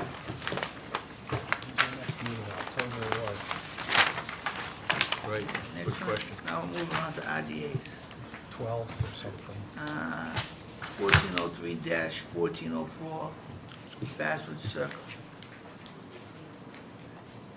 It's got to be available in September, right? What's that? No, thank you. Got plenty to go. It's the 28th. Yeah, that'll be right. Way to work. I'm good. I will not be here. What's the date for the next meeting? 28th of September, 28th September, and then what's the October date? the 12th. 12. Isn't that a holiday, no? No, it's after the Hol- holiday. Right after the holiday Right, weekend, right after, it's the holiday week, okay, all right. Got it. before hunting. I think. Not really. I'll be in Scotland. Okay, Amy, on the fire away. 28th. I'll be Okay. here, I'll be. All right, I'm gonna try to pull up the plan here.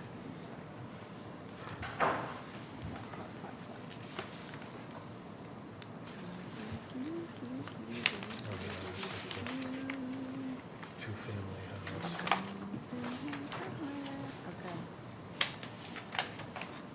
Okay. Alrighty. So I'll just give a rundown and then hand it over to you. Alrighty, so this is an RDA for 1403, 1404 Basswood Circle. The commission will recall that this is a subdivision that was a 40B affordable housing, so setbacks to wetlands were not followed. This is an in-kind replacement of a 20 by 7 deck, or 20.2 by 7.10 deck, currently in disrepair, shared between the two units. Based on our field inspector's measurements, the existing deck is located approximately 19 feet from the BVW at its closest point, and the wetland is at the bottom of a riprap slope. It's very controlled.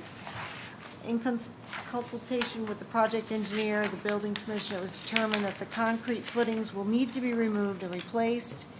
Engineer states that removal of the existing footings will be done by hand, and new footings will be helical anchors installed by a small machine. We have a representative here this evening. If you have any questions, follow-ups, if I missed something, fill it in, or if you could just maybe introduce yourself and so we know who you are. Joe? Can we just let the rep introduce himself? No. I'm willing to let him, to hear his name. I know, I'm kidding, go ahead. Mr. Chairman, members of the commission, my name is Paul Bergman. My company, Bergman and Associates, put this application together. I honestly don't have anything to add to what Amy just said. She pretty much described it, but I can answer any questions. Thank you. Thank you. Joe? I don't think I heard it in so many words in Amy's presentation, nor Mr. Bergman's for that matter, but in kind, in place, no greater footprint, right? Same footprint? That's correct. Well, the photographs justify the need, and As long as it's, you know, in the same exact location with no greater impact, I'm fine with it. No The questions. only difference, as Amy again said, was the helical anchors instead of the little sonotubes that are in place. And we conferred with the building inspector, and he wouldn't allow those to stay anyways, because at least one of them goes down only 2 feet. Yeah. So the deck is bad. There are boards that are rotted, and your foot can go right through them. So there's holes in the deck right now. And you showed a photograph of the helical pile machine. That's, I mean, you just gotta auger them in and pour them, and not even a form. It was a question I had, because getting a machine out in back of these condos, again, as Amy said, 40B and no setbacks back then or whatever. There's a machine that's about 3 foot wide. It's on rubber tracks. Walk behind, yeah. Exactly, by a remote, and they're gonna bring it in from the northeast. If you're looking at the plan, it's gonna come in from the left. And that actually will corkscrew the anchors into the ground, and there's no spoils associated with those. You just corkscrew the anchors into the ground. Yep. And then you mount the pressure-treated beam for the deck onto those anchors. Excellent, that's all like a one-day process. And you're still proposing erosion controls anyway, correct? Yeah, Yeah. I'm correct. seeing that. I'm all set. I have nothing to worry about. Okay. Yeah, you just answered my questions too. I have no more. Yeah. So, I have no objection to the job. I just want to say I was on the commission when this place was built. And this is a 40B, and some of the work that was done there was under a superseding order of conditions with DEP. There were no setbacks because we were not allowed to implement any setbacks because of the regulations with respect to the 40B. This was the location where the stone wall was constructed out of pea stone. Yeah. Oh, no, really? Yeah, this is the site. We knew what was coming when it was built. We know what's coming now. This is only the first of 100 of these exact applications, because every deck was built at the same time, in the same proximity to the same wetland. You're gonna see a lot of this. I would respectfully suggest adding one more condition, and that would be to restore any damage to the ground caused by the machinery, whether intentional or Oh, not. okay. I'd like to see restoration as the final thing you do. After everything else is done, I don't care if you just throw wetland mix on it, I want something there. Okay. I don't want to see excavated tracks, regardless of how small. It's all, the slope is, Yeah. it's not quite pea stone, it's like 3/4 inch stone. Andrew has been there. Yeah. So, No, What- we know what it is. Oh. We know what it is. We conditioned a stone wall. What we didn't do was, On we the didn't compliance say field what work. kind of stone wall we wanted, so we got a stone wall made of pea stone and 3/4 inch stone and everything else. On the certificate of compliance it was- field walk. It was, 4-year-old kids were throwing the wall at frogs. but it was done intentionally. We didn't put a cross-section of what we wanted. And the applicant and the builder decided, instead of coming back and asking what kind of cross-section we wanted, they just dumped 1,000,000 yards of pea stone all around the thing and said, that's your stone wall. So, you can burn me once, you would never get me again. So, anyway, that's the history on it, I get it, so just restore the damage when you're done. There will be, and I'd be happy, thank you. No question. So, recommending closing the hearing and issuing a negative number 3 with the conditions I listed, erosion controls, pre-construction meeting, a dumpster for demo materials to be placed in a paved shared driveway, reseeding any impacted areas from Restoration of a Yeah. tracking area. any tracking, and then post-construction, just to verify final conditions. Amy, there's just no grass there now, so I don't know if you want to say reseeding, maybe adding stone or something. Okay. That's the only clarification I would. I'd say restoration. What restoration- Tracking to what areas. is- Yeah, whatever's To the original appropriate. condition, to the original condition. Okay, Well, whatever's appropriate, whatever's appropriate. I mean, if it's appropriate to put a mix, put a mix. If winter rye is appropriate, put winter rye, whatever is gonna work the best. Is the commission going to want an as-built for this? On the RDA. Okay, No. okay, and 21-day appeal, that applies? well, there is an appeal, it's a 10-day appeal period, but under determinations, the applicant can start at their own risk. during that 10-day appeal period. Okay, okay. And I don't know if there's But there is any 10 days. abutters. And we'll get written notice from your office? Yeah, I'll prepare the permit with the conditions and get it out to you guys. So and then from there, we can schedule a pre-construction meeting. Now, your as-built question was a clarification of what might be needed, not that you might build something different than what you're proposing? Oh, no, I was simply asking. Okay, just want to be clear. Do you want an as-built? Do you require an as-built? Not typically with RDAs. Okay, We'll just verify, I mean, if it's in the same footprint, we'll just verify at the post-construction. it's a pretty straightforward, plain vanilla deck. I mean, Taylor has seen it. Yeah. Okay. Thank you. Did you vote, sir? Yeah, did you guys vote? We need the waiver first, but the RDA first, which I so move. Second? What? All those in favor say aye. What? Opposed, Right. that's unanimous. And that's all we need, because we don't, it's not like a small project. There's no waiver. Yeah, It's an RDA. and RDA, we're set. It's, So close the hearing, issue a -3 with conditions as discussed. that's what we just voted. Yeah. Okay. You all just got That's what that. you would recommend it to us. That's what I Yeah, said. that's right. We voted the recommendation, All right. and we added restore. We have the restoration Yes, restore, provision of yes. it. So everybody got what they asked for. Okay, great. Thank Thank you you. for coming. I appreciate it. Next one is 160 Bridle Path.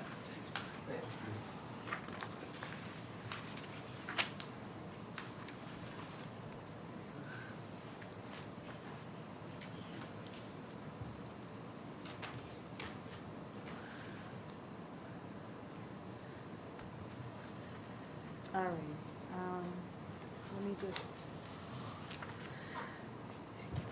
Okay, so the commission will recall issuing a small project permit for the in-kind replacement of a deck at the rear of the house in October of 2021. The wetland is at the front of the house, and the deck, so the house essentially is between the wetland and the deck. And the deck was outside of the 50-foot. In June of 2022 of this year, the contractor uploaded a photo of the deck. Well, no, so the deck was done, we did a post-construction, it was in kind and in compliance. And then, a few months later, the contractor uploaded a photo in Viewpoint, to show the building inspector, and we noticed that a patio had been added since we were on site with the post-construction. What triggered the patio was the far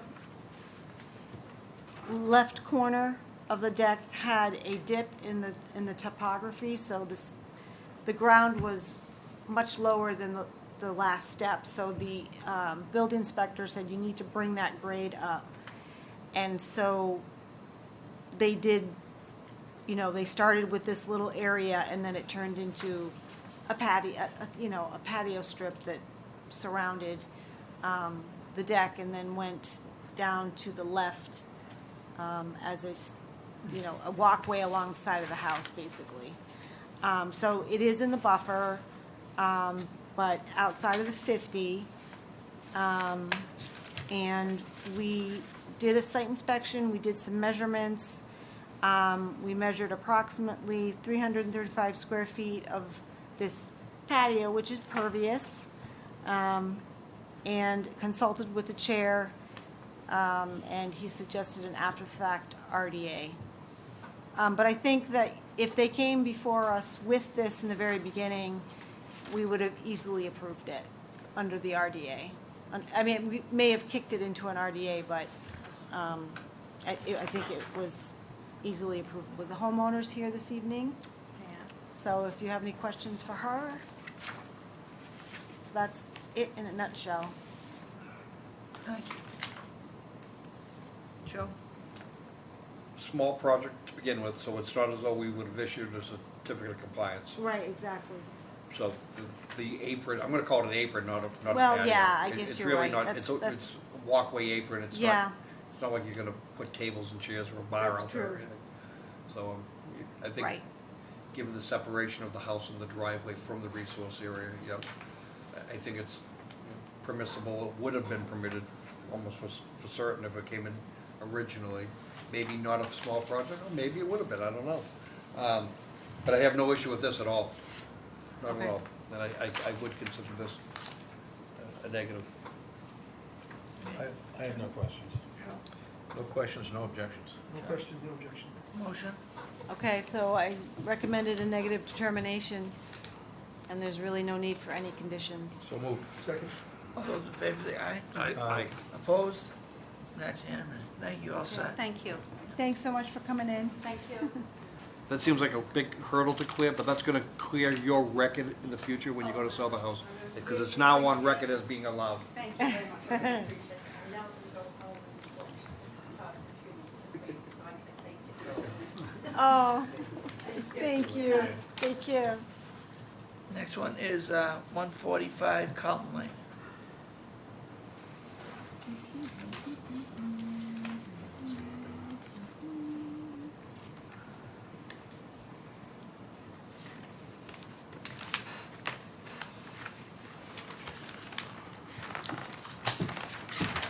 Alrighty. Alrighty, so this is some landscape activities. So they're proposing to hand remove staghorn sumac and Asiatic bittersweet in an area adjacent to the existing driveway and add, and replant this area with native shrubs. Let's see, an existing landscape bed located between the 25 and 50 will be reduced in size and planted with native shrubs. Let's see, the previously mulched area in this location will be laid with sod. An existing landscape bed around the mailbox located just outside the 50 will be replanted with native shrubs. There's an existing fence located along the side of the driveway, and it's a post and rail. And what they'd like to do is secure the posts with concrete. They're a little wobbly. All digging for this will be by hand, and the fence is within the 25, but does show up in aerials as far back as 2003. And then the existing driveway is proposed to be seal-coated using a non-coal tar-based product. There is a culvert that carries an intermittent stream underneath the driveway, and there is a area of the driveway that has cobble. I think that's okay. So Greg Hockman's here to fill any gaps, or did I miss anything, Greg? No, I think you summed it up nicely.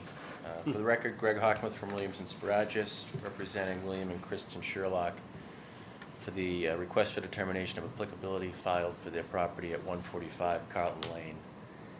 I think the most dangerous portion of the project is digging a hole and dumping a bag of Quikrete to set the new fence post. Other than that, it's pretty straightforward.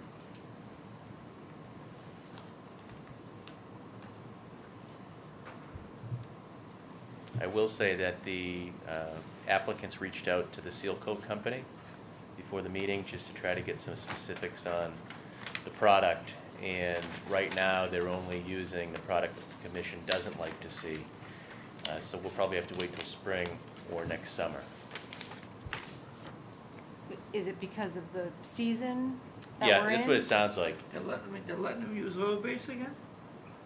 Coal tar? Coal tar base is the issue. Yeah, but they do That have the product other was- product, it's just that company won't be using it until next spring or summer. And it sounds like they're fine with waiting until then to do it, if this is approved. But there's no expansion, it's existing paved, some cobbles. Those are the fence posts that are leaning. They'd be placed back in the same location. Joe, any questions?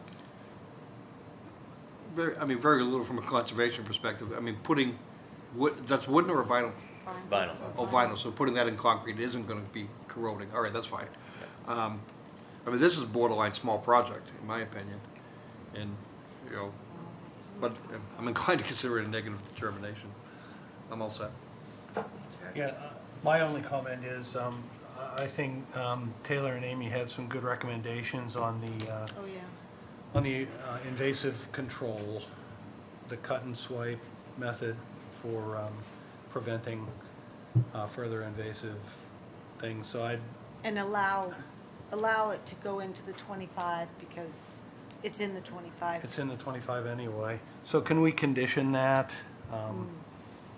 So I think we're Yes. really trying to take care of invasives around town, and this is exactly the type of project I think it would help, so. Yeah. That's all I have. No questions? All set. No questions, Sean? No questions. Motion? I move the recommendation as written. So that would be to close the hearing, issue a -3, pre-construction meeting with the Conservation Department to review conditions and inspect erosion controls. Allow for removal of invasives within the 25, and using a cut and swipe application of wetland-approved herbicide for bittersweet. And the sumac too? Yeah, the sumac comes back quite. Really aggressive? Yeah, Okay. aggressively, so. Yep, Get rid of it when you can. yep, okay.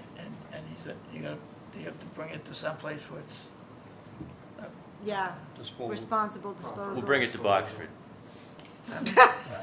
Bring it to box. No. That's what he said. We'll dispose of it properly. thank you. All right. And then dumpster for demo materials to be placed in the paved driveway. And you may want to add the that seal soil. coating, I'm sorry. what's that? That soil in Oh, and worms. the Asiatic jumping Yes. worms. My Yeah. motion was all inclusive, so whatever you want to add to it under the recommendations, just put it in, that covers. Yeah, inspecting for the Asiatic jumping worm for any new material that you're gonna be planting. And then making sure that the sealant is not coal tar based. And that's what I seconded. And then a post.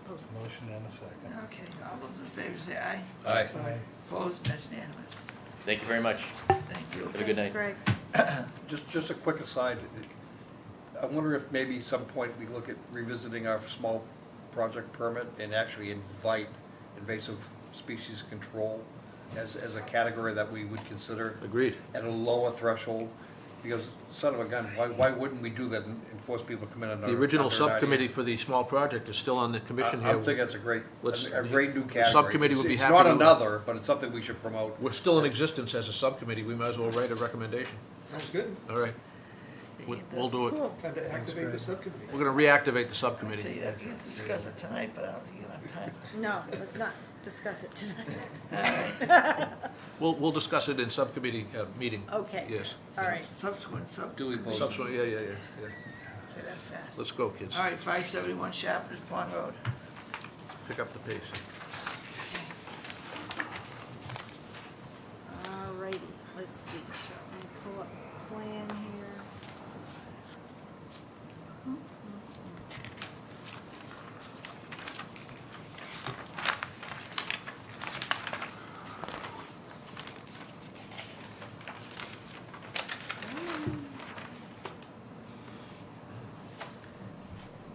In here somewhere. There it is. Blow it up, move it out, move it up, move it up. It's a busy plan. Okay. 571 Sharpner's Pond. So the applicants are here this evening, and you should know that they prepared the RDA by themselves and probably did one of the best jobs I've ever seen in my whole life. It was Leslie Extremely thorough in their narrative, providing visuals, and these are all very low impact but high value activities. So I'll just recap, and then you guys can fill in gaps where I missed. So Pat Seacamp delineated the wetlands. And, you know, he does good lines. We had no problem with that. He did call the front wetland out as a vernal pool. You know, Natural Heritage didn't call it out as a potential, but it is a little area that could very well function as one. So at the front of the house, they want to install railings along the front walkway and stairs, and the holes for the concrete footings will be dug using a post hole digger or core driller. And this work is located within a landscaped area outside the 50. Selected treatment of Japanese knotweed and multiflora rose using wetland-approved herbicide.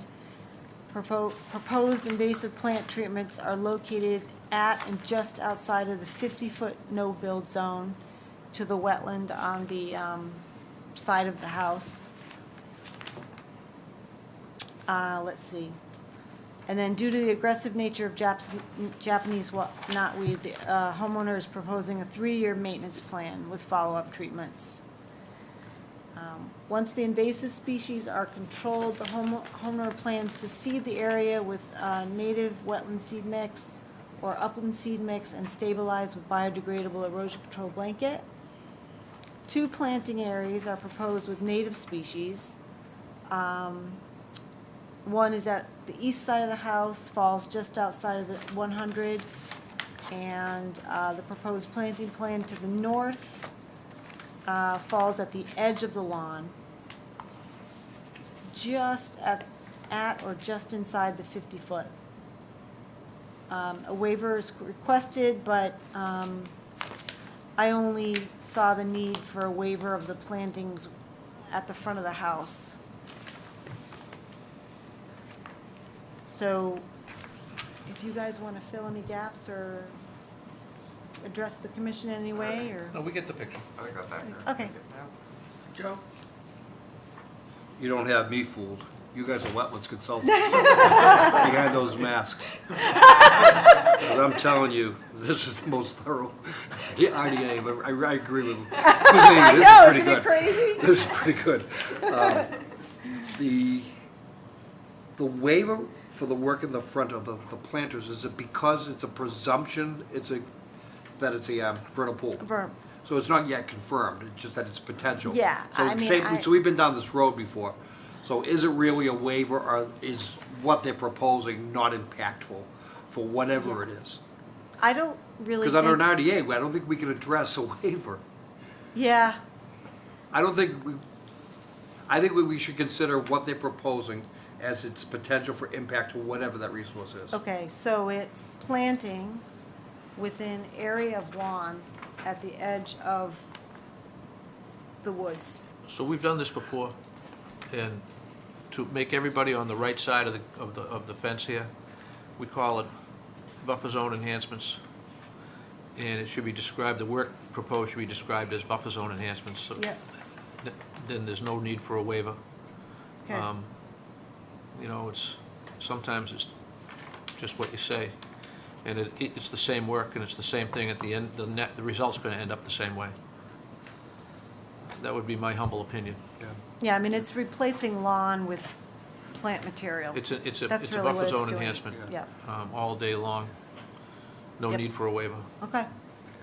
That's exactly where I was going, because Okay. I don't want to get tripped up on whether Yeah. this is Yeah, a we vernal just- pool or not. You know, they're trying to do something good, let's, Yeah, absolutely. we don't wanna punish them. Okay, yep. for- No, I Right. agree. Okay.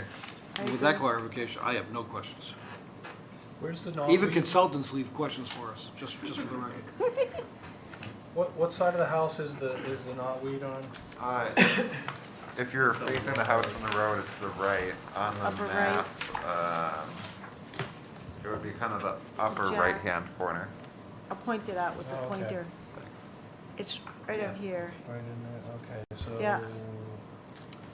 I guess southeast? Okay. Got it. Yes. I Yes. have no other questions. Yeah. I have no other questions. I don't have any questions at all, I like it. Motion?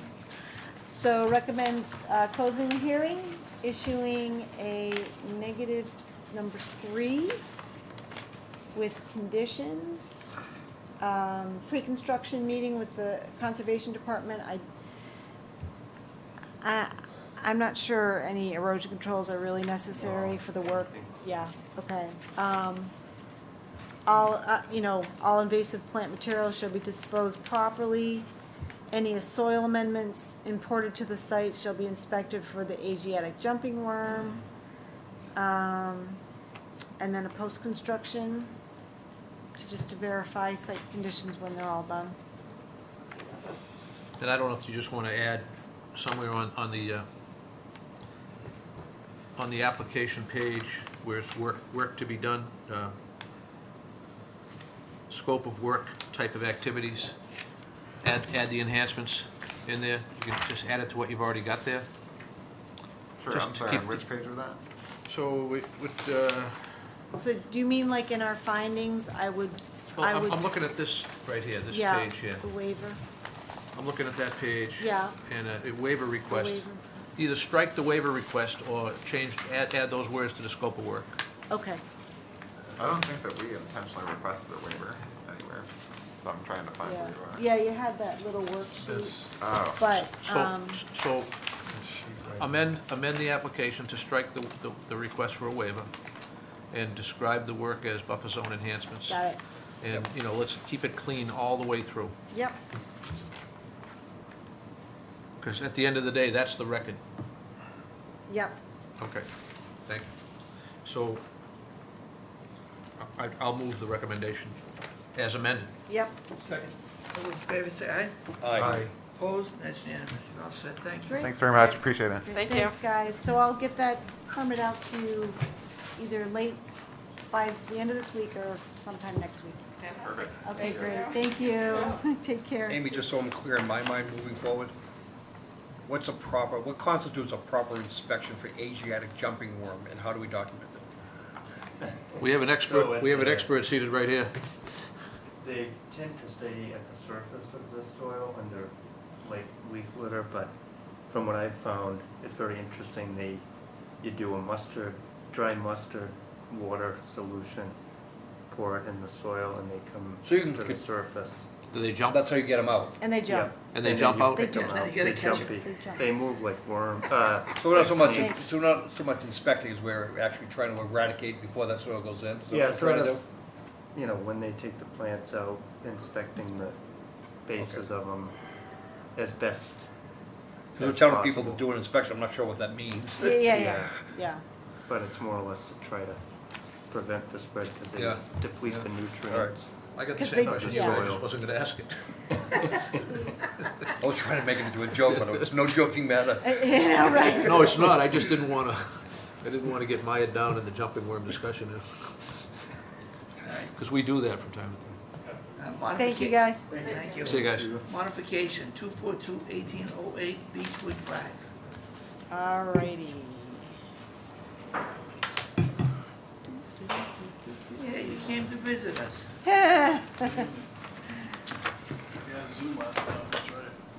That's right.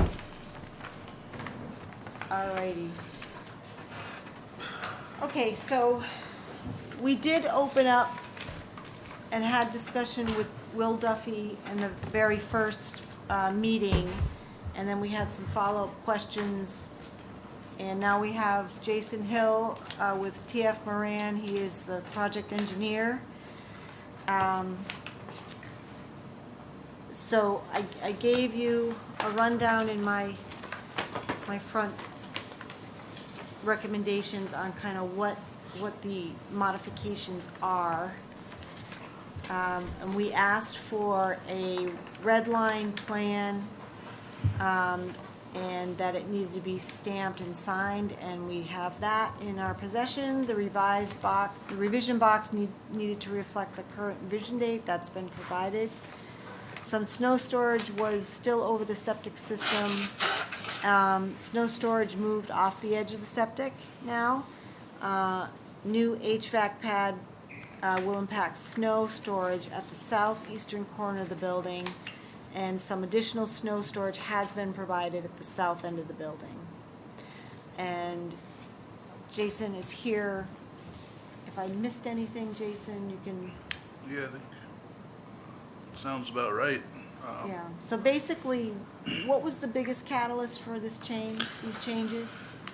Just if, in terms of the final building design and the programming for the use of this is climate-controlled storage, there was some exterior access overhead doors that were added to the planned north side nearest to Beechwood Drive, which resulted in basically the front parking area being moved away from the wetland towards Beechwood Drive due to that additional access.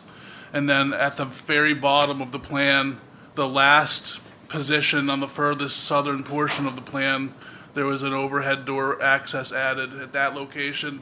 We had proposed to disturb the area under the original approval. It was just proposed to be basically a snow storage site. So for this, we're not proposing any additional disturbed area, but we were proposing to pave roughly, I think it was around 400 square feet in that location. However, it was offset by the shift in the parking facility on the plan north effectively moved 1.5 to 2 parking spaces out of the one. We're talking about everything within the 100-foot setback now, and nothing closer than the 50-foot setback of this project of the bordering vegetated wetland. So effectively offset the impervious area to the resource, and that's the impetus for the change, and that is the major change. There was some other things, as mentioned. However, most of those things were out of the 400-foot setback, including a proposed slide gate for the northern access point, off of Beechwood Drive, where we proposed a swing gate, and that was also to accommodate 2 new access points to the building. So, the trivial change in impervious to the resource area. We're treating all of the runoff when we've updated I made a modification to the outlet structure for the 100-year storm to basically make the control weir, the top of the weir, an inch higher to mitigate to match the approved design flow. And there's no change to the actual bed size or anything of that nature for these recharge areas. So that's the total change in a nutshell. Thank you. Thank you. Joe? Yeah, I appreciate, an engineer's eyes looking at this. Presentation that was given to us were simply inaccurate comments about there were minimal changes and nothing with regard to the impervious. That it was, I think he was even trying to say at one point it was a reduction, Okay. but where it wasn't. More of an And anecdotal. I wanted someone with a little better trained eye and somebody on record to let us know what the impacts are. Certainly. I'm the record designer. My firm's the record, engineer, and And that's what our so- expectation was to hear, was Okay. from somebody like yourself, so I appreciate that. No problem. So I did hear you say that it's the impacts are outside of the 100, but you've then accommodated the collection of stormwater runoff from those areas, and the result of that was simply changing the elevation, the invert, if you will, of the orifice, but everything else with regards to stormwater management and the infiltration areas have Correct. not changed. Correct. It's the same system that you actually, there was the first order of change last fall. We changed the system from a storm deck to a cold deck, essentially the same. So yes, that was done, and that was approved last fall. And so this cold tech system is not proposed to be changed or modified in any shape as a result of this proposed change in impervious area, which is such a small amount of, it's probably around 200 square feet. It's the equivalent of a parking space, so to speak, from the revision. And I'd like to say, just importantly, we moved, so the nearest to the wetland the disturbances occurred under the former condition where we had 4 parking spaces, and those were encroaching into the 100-year setback further than the, excuse me. So that shift in the parking away from the 100-foot setback, I think it'll more than offset the effect of paving the final row, of converting that final southern edge of the storage access. The shift in the parking simply is the utility of that space. It's still paved, it's still access to the overhead doors, the new overhead doors, correct? On the north side of the site or the south side? I'm sorry, I was looking at the south side. Is that what you were talking about? Yeah, I was kind of talking about both, so sorry. Yeah, so on the south side, yeah, it was always proposed to be disturbed area. It was just gonna be grassed and snow storage use. And so now we're proposing to pave that strip of land associated with the final southern overhead door. So in a nutshell, there are changes to the paving as what's out there as compared to what was proposed. Correct. However, the impact of that is it's still being collected the same way. It's being distributed into infiltration just by simply altering your orifice height. Yes. And everything else is the same. Correct. I'm all set. That was really the emphasis of my questions was, okay, we've got some changes here. Was the stormwater management system reevaluated and any modifications made? The answer is yes. Yes. It's documented. It's been Correct. submitted to your commission as well, through I'm all set. Amy's. I'm all set. I'm just, that's why we were asking for you to come, Oh, certainly, sir, yes. because the changes that were proposed, the person that was explaining it wasn't doing it. I apologize for my That's okay. unavailability at the last few meetings, but I'm happy to hear that But hopefully I I'm can all help. set, so it worked out good. Thank you. No questions? All right, so if you guys are satisfied, recommend that you I move approve that we approve as presented. modification as Second, presented. all those in favor say aye. Aye. Opposed, that's unanimous, thank you. Thank you all for your time. Appreciate it. Thanks, Jason. Thank you, Amy. Next one is 242-1840 Mill Pond.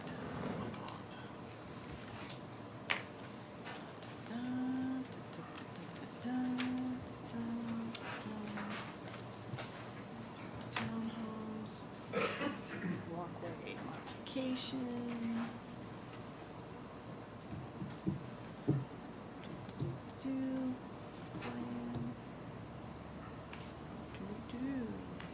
Okay. Alrighty. I'll just give a brief recap and hand it over to you. So, Commission will recall issuing an order of conditions in May of this year, and it governs reconstruction of a walkway and retaining wall, construction of steps, a ramp and landing, and portions of a paved walkway to maintain ADA compliant access around the clubhouse for the Mill Pond condo complex. Work proposed was occurring within a 100-foot buffer zone to BBW, land subject to flooding, bordering land subject to flooding, and 200-foot riverfront area. So basically, they're switching a section of the walkway from a wooden ramp to a concrete ramp due to high-cost materials for the proposed wooden ramp. But that entails some more grading within land subject to flooding. So they had to do some additional grading to compensate for flood storage. So I thought this would rise to the level of a modification. They provided the calc sheet. So the grand total of fill within the floodplain is 896 cubic feet, and it will be compensated with 933 cubic feet of storage. So we'll have a compensation over 1-to-1. All work to construct the walkway and grading and achieve flood compensation is within existing lawn or landscape beds. And you can introduce yourself and let us know who you are. So I'm Tom Schopper of Civil Design Consultants, and I think Amy wrapped up the modification request. Really nothing else to add. So at this time I can take any questions. Thank you. Joe?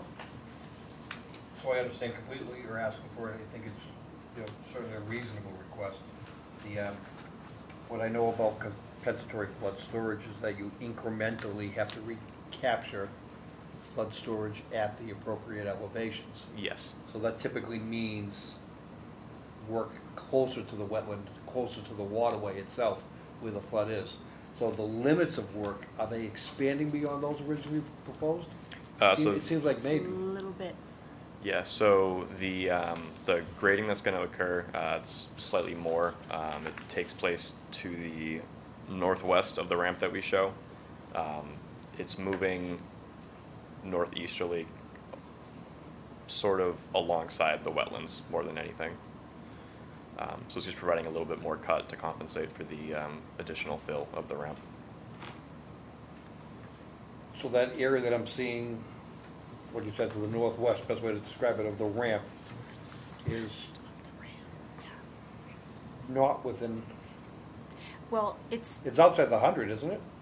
yes, Of the reason, but it's within the flood, it's within the flood Yes. resource area, but outside the delineated wetland. exactly. Okay, I'm all set, thank you. And so part of the brook is piped underneath, this area, and then the head wall, and it shoots out in daylights.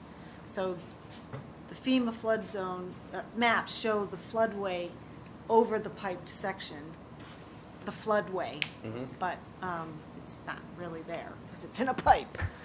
So, but the floodplain is there, and that's why. Correct. Yep. Which is why that's why it's providing the compensation. Exactly. You get out, it's a place to go, Yep. offsetting where the the ramp is going. Ramp is going, yep. I'm all set. Okay, if I have it right, I'm just trying to see where this additional compensatory flood storage is. It looks like it's, that elevation 101 sort of just moved out on the proposed. Okay, Yep. Into 102 and yep, I got it. All right, shifting I'm up good. that way. I'm good. It looks about right. No questions? Good. No questions? Motion?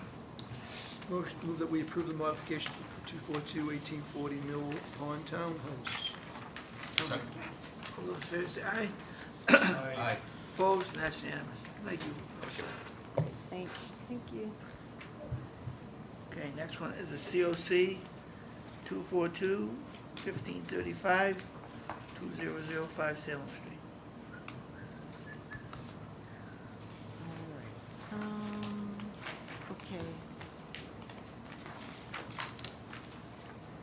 All righty, so commission will recall opening this request up a couple of meetings ago, and the outstanding issue was the existing infiltration trench that runs along the side of the shoulder of the access driveway, and we needed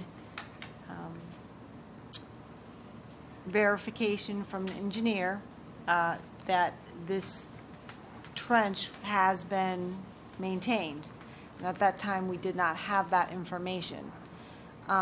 Steve Stupinski's here, and he has worked with the homeowners to direct them on, and their landscape contractor, on how to properly maintain this trench. He asked them, showed them what to do. They did it. It wasn't quite right. When Steve went back, he asked him to do additional work. And now we have his signed certification that proper maintenance has been done, at least for this season. And that's what we were waiting for. Otherwise, there was no other outstanding issues with this certificate of compliance request. I visited the site today, and it does look a lot better, particularly at the bottom of the trench, near the bottom of the driveway where there's a lot of tall pines, and that area does get a lot of pine needle debris. So that's the area where most of the, clogging, I guess, could possibly happen, but it looks a lot better. So Steve's here if you have any questions for him. But I think we're good. Joe? I apologize, I'm kind of backtracking a little bit on understanding this. The original NOI, did it have an ongoing and perpetual Yes. condition for maintenance and reporting? Yes, oh, yes. So we don't need to change anything? No, We just, all this is doing is documenting that as of this request, they have now That's done right. that, and moving forward still obligates them Yes. to do it in the future. yes, but we needed that I'm all set. prior to issuance of COC. No question. I have no questions. No questions, sir. I don't need that. Me either. Motion? Motion, so moved. Second? All those in favor say aye. Aye. Opposed? All That's right. unanimous. All I'd right. like to at Hey, least good say, job, Steve. I'd like to say hello. Hello? And You've been here all night, you're just saying hello now. yeah, that's it. Thank you very much. That justifies Thanks, your Steve. pay now, so you, Okay, here I am. you are. We're all still here. And you're on TV, Steve. That's right. That's okay. Appreciate it. Thank you, Steve. Just want to Appreciate make it. sure if there was any questions, I wanted you to be here. All right, where am I? All right. 242, 488, 64 North Cross Road. All right, so This this is an oldie. this is easy, this is administrative, under 242-488, Lot 1, which is 64 North Cross, was denied. They came back with a subsequent notice of intent under 242-508. They constructed under 508 and got a certificate of compliance. It's going through a transaction. They want a clean title, they're nervous about it, so they're asking for a partial just to release it from that original order. If there are any questions, I look for a motion. So moved. Second. All those in favor say aye. Aye. Opposed, and that's unanimous. Next one is 242-1788, 15 Carriage Chase. Alrighty, so, so the commission will recall that this was, reconstruction of a house over an existing, foundation, because the house burnt down, but they used the existing foundation. Other than, repaving the existing footprint of the driveway, there was no other changes to the landscaped or lawn area. And there's an existing stone retaining wall that delineates the the reduced 25, because you guys reduced it when it was first built. But it's memorialized with posts and markers. They changed the configuration of the front paver walkway. Originally, it was going to connect to the paved driveway, but they moved it and they have it just shooting out straight to the street, so, but that's really minor and on the very outer reaches of the buffer, so it's totally stable, and I recommend issuing a full COC with ongoing conditions.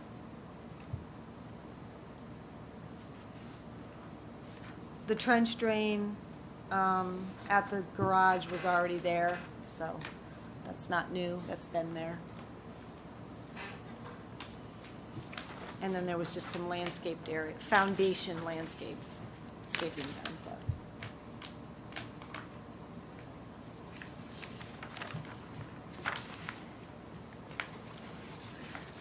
Joe? I find that sometimes to confuse recent memory these days, another measure of my age. But did we not have a question about firefighting foam or some fire protection chemical? Was there a color in the pond that we were concerned about in this hearing? No, that was another Another fire? That was another fire in the basement at, Turtle, out off, way out on Salem Street, out yeah. country. Yeah. Never way mind, down, different yeah, project. Different project. Different project. Yeah, yeah. No other questions? I have no questions. All set? Okay, I'm just looking at your recommendations. You may want to continue. Is that what you're saying? Nope. 15 carriage? I'm sorry, I'm looking at the wrong one. I'm Okay. sorry. No questions. Me either. Motion? So moved. Second? All those in favor say aye. Aye. Opposed? And that's unanimous. Now, next one is 242-1674, 121 Mill Pond Townhouses. Okay. So I'll just be quick with this. See.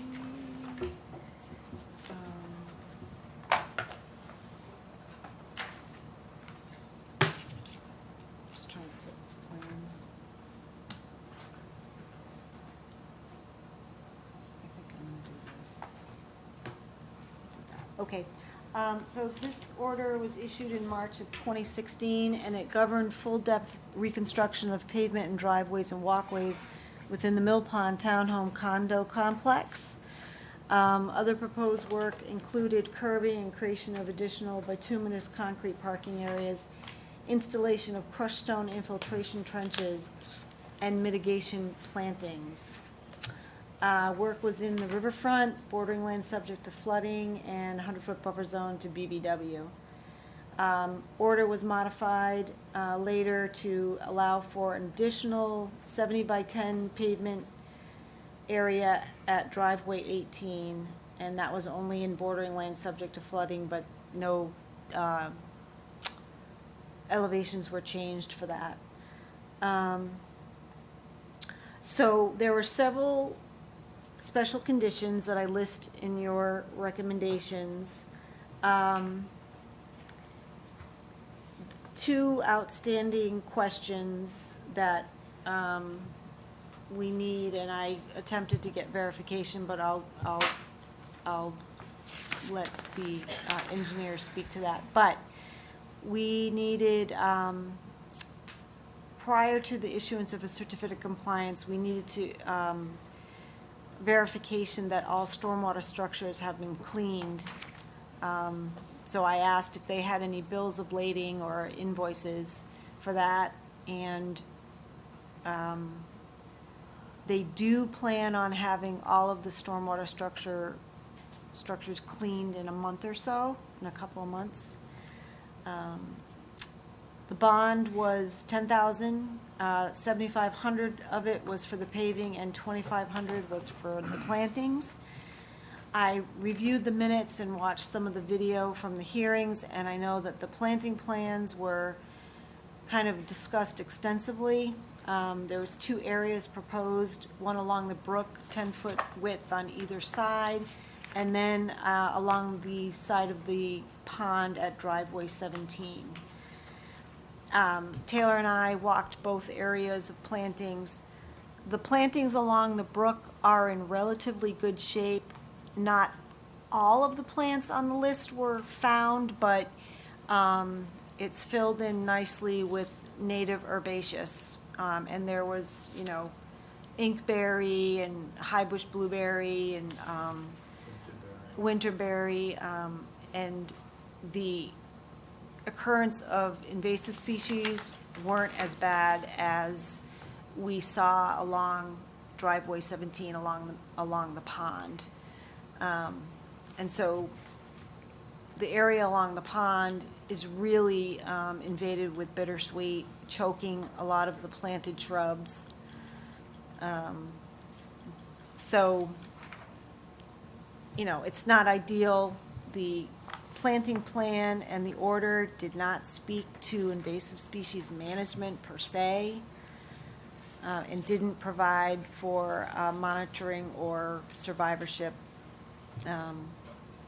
So just wanted to report our findings. We have engineer from Civil Design with us this evening. So I just wanted to present this stuff to you and Well, get some feedback, or if you know, the cleaning of the structures, yep. was that part of the order conditions? Yes, so prior to COC issuance, I we know, need but verification that they've been cleaned. the reason why I'm asking that is that it's not done. So therefore, applying for the COC, Yeah. thank you. Right. So, if you want to discuss more, we can. Send it back. Well, they also said, I let them know of our observations for the plantings, and they said that they would talk to their landscape committee about it. I don't know what you guys want to give for direction in that regard. There's really nothing we can do. Did they meet the requirements I- of the order of conditions? I mean, that's the question. That's what this. Well, I think plantings along the brook are totally fine. I think it looks really good. It's just along the pond at driveway 17 is just beleaguered with invasives and some ornamentals. So from my perspective, one, we want to comply, and there are things that we need to have done. The catch basins need to be cleaned and documented. Yes. And we need to have the Yep. plantings take hold. Yep. And if it means getting the invasives out of there, we can talk about that, of how that happens. But they need survivorship of new plantings. Those have to happen. Yep. What I also see is maybe an opportunity, and I'm just gonna throw it out there, is we're holding $10,000 bond. Yes. So, if we're, for discussion, if there were a way that we could authorize the release of $5,000 of bond, that must be used exclusively, that when they get the plantings done and they present to us evidence they've done it and a bill, we could release up to $5,000 as an incentive to get that work done. Then all we have to do is worry about the growing seasons to make sure they actually survive. I don't want to simply just release bond because I think they've done work, but I want to give them an incentive to use that money to get the work done. The only objection I have to that, Joe, is that the paving contractor did their work. So they don't want to get, and I think that if they posted the bond, the paving But contractor, I'm checking. I think that, I caught that the other day from. Usually the bond is posted, or is recorded to the permit holder. It's not the contractor, it's the owner. That's exactly right. Should be. The applicant for the work. Should be. Yep. Yeah, So FP Riley and Sons posted 7,500 of the 10K. Right. So, yeah, I don't did think he he did do the that? drainage work, did he? And then, the Mill Pond Homeowners Association posted the 2,500 for the plantings. And that's not enough to handle the plantings. So, but But none of the that's work is how not it got complete, broken right? down. No, it's not complete, But but it's not complete. This request is primarily to get money back. It's not a true certificate of compliance request. No, I'm the one who raised that. I don't think anywhere in this did I hear that they want a bond reduction. Assuming No, it's they 100% want a complete. COC. Yeah, that's me that was offering it as an incentive, but if we've accepted a bond from the contractor for paving, not sure why we divvied it up I that don't way. know. I don't I care. don't know. See, I don't I care. wasn't At the here. end of the day, the bond is to ensure that the work is completed. Yeah. The work as described in the order of conditions. That's our. But if it's broken up in two separate components, what I was even offering as a way out there proposal, I don't think is even well, possible. they didn't, I think Bill Pond made Wiley put up the 10,000. The I know, I'm 7,500. just This is giving a you a little bit slippery, of history. slippery No, slope. I know, that's why I'm not saying, My vote is to deny. I agree. Leave it at that, just I leave it mean, at just that. don't get involved in negotiating or writing contracts or anything. It's not our job. Okay, Not our job. all right, so, Let's keep it simple. I'll Yeah. move that we deny the request. Second. all those in favor say aye? Aye. Opposed, that's unanimous. Sorry. Sorry. Thank you. Okay.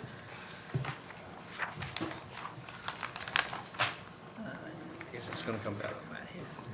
Enforcement orders. 450 Marble Ridge Road.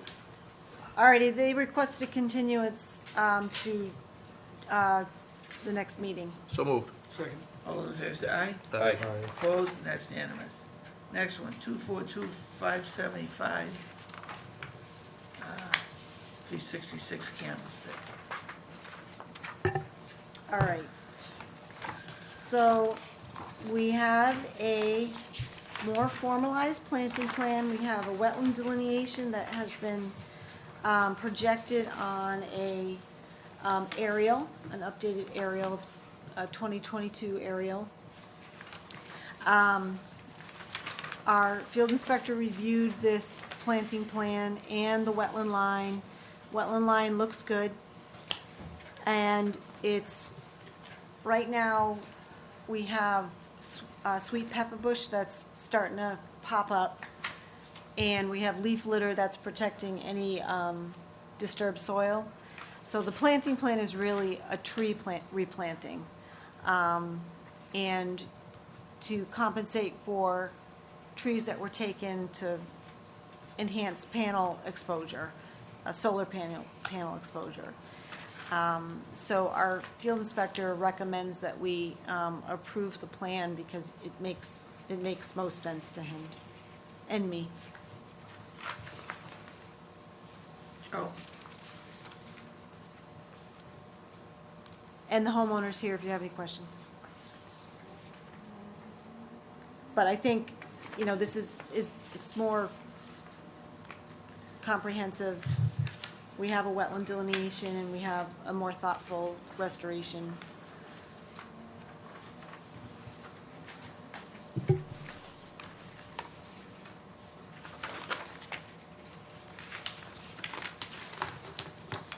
Do they need to show the location of the trees? They do. They do? They do, don't they? Oh. Oh, did they? No, it's where the Yeah. cut, I the see cut, They show the cut trees. And the green ones are to be planted? No, Is it the aerial map? Okay, so Those the are green cut, is what was and cut. then in her narrative, she explains to be planted next to the cut trees. Yeah. So, I mean, proposed plantings on the, on. So sufficient information, in your opinion, to know where those are going? Yep, Yeah, I would say, because she explains it in the narrative.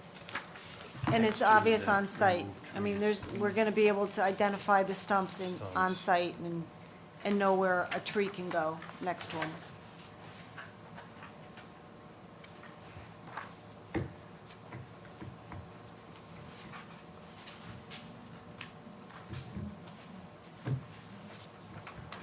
And let's see, what was the recommendation to,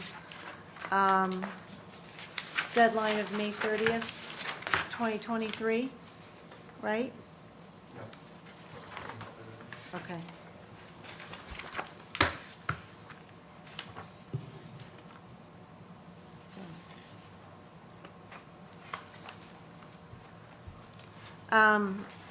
I guess the other thing would be monitoring and survivorship. So we would amend the enforcement to incorporate Norse's restoration plan, and then with the May 30th, 2023 execution deadline, and then 2 years monitoring, 2 or 3. Two would be Okay. the minimum. 2. 2 would be the minimum, yeah. 2 years monitoring, That's just survivability. yeah, of Replace the dead ones. replace dead. Yeah.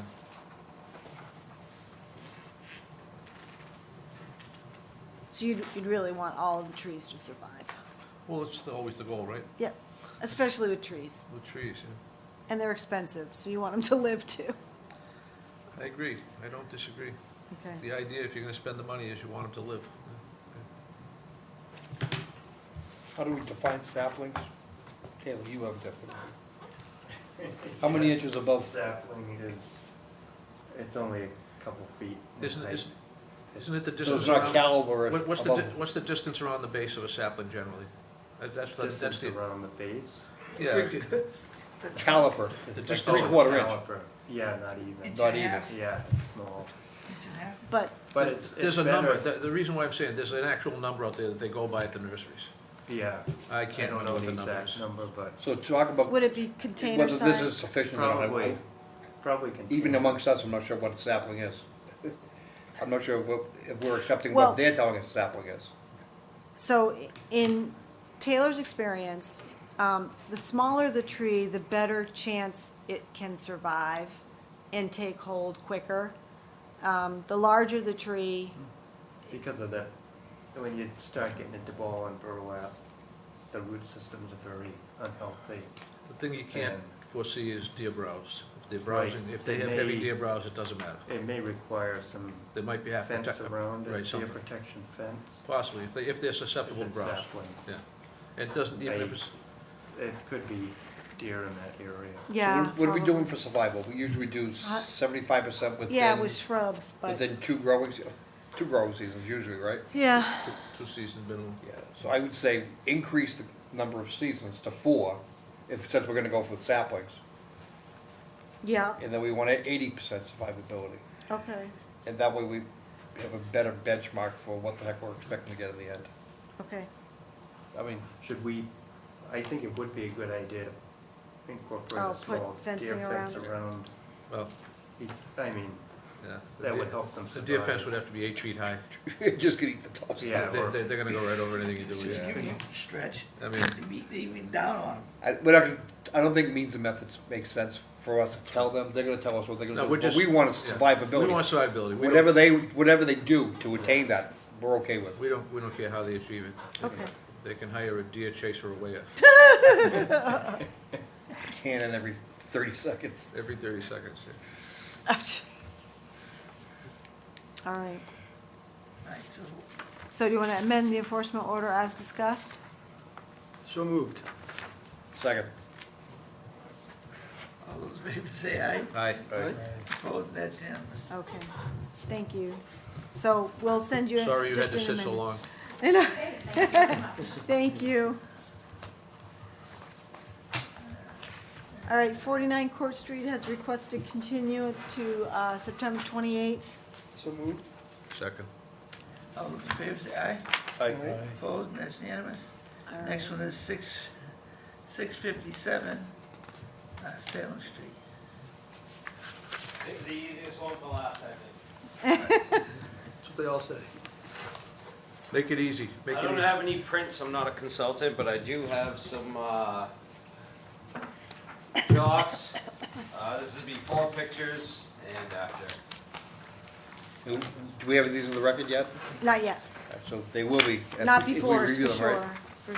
Certainly not before. Yeah, sorry, I don't really know the, procedures of the committee. I've learned a lot in the last 3 hours, though. Haven't we all? I got some, You're gonna lose sleep. I got some good keywords. Yeah, it's past my bedtime. I'm glad you guys picked up the pace. That's awesome. So this is what was there? Oh, That's my goodness. before- Can we, hold on one second. For the record, your name? Sean Landers, live at 657 Salem Street. So just take these, pass them around. And yeah, there's 7 copies each of each one, so you can just pass them Oh, down. thank you. I wanted to provide evidence from what was there, what I took out. Let everybody get a copy. It looks like a big area, but it was essentially one grapevine that extended across the majority of the property. I was not aware of any wetlands near my property. I have printed out my deed as well as the wetland resource map located on your website. As you can see, there's no wetlands indicated. Near where we're talking about, I did not know I was in any kind of violation or any kind of bylaws. I was landscaping myself. For the record, one of the plantings, I took that out and I planted hosta, fern. I have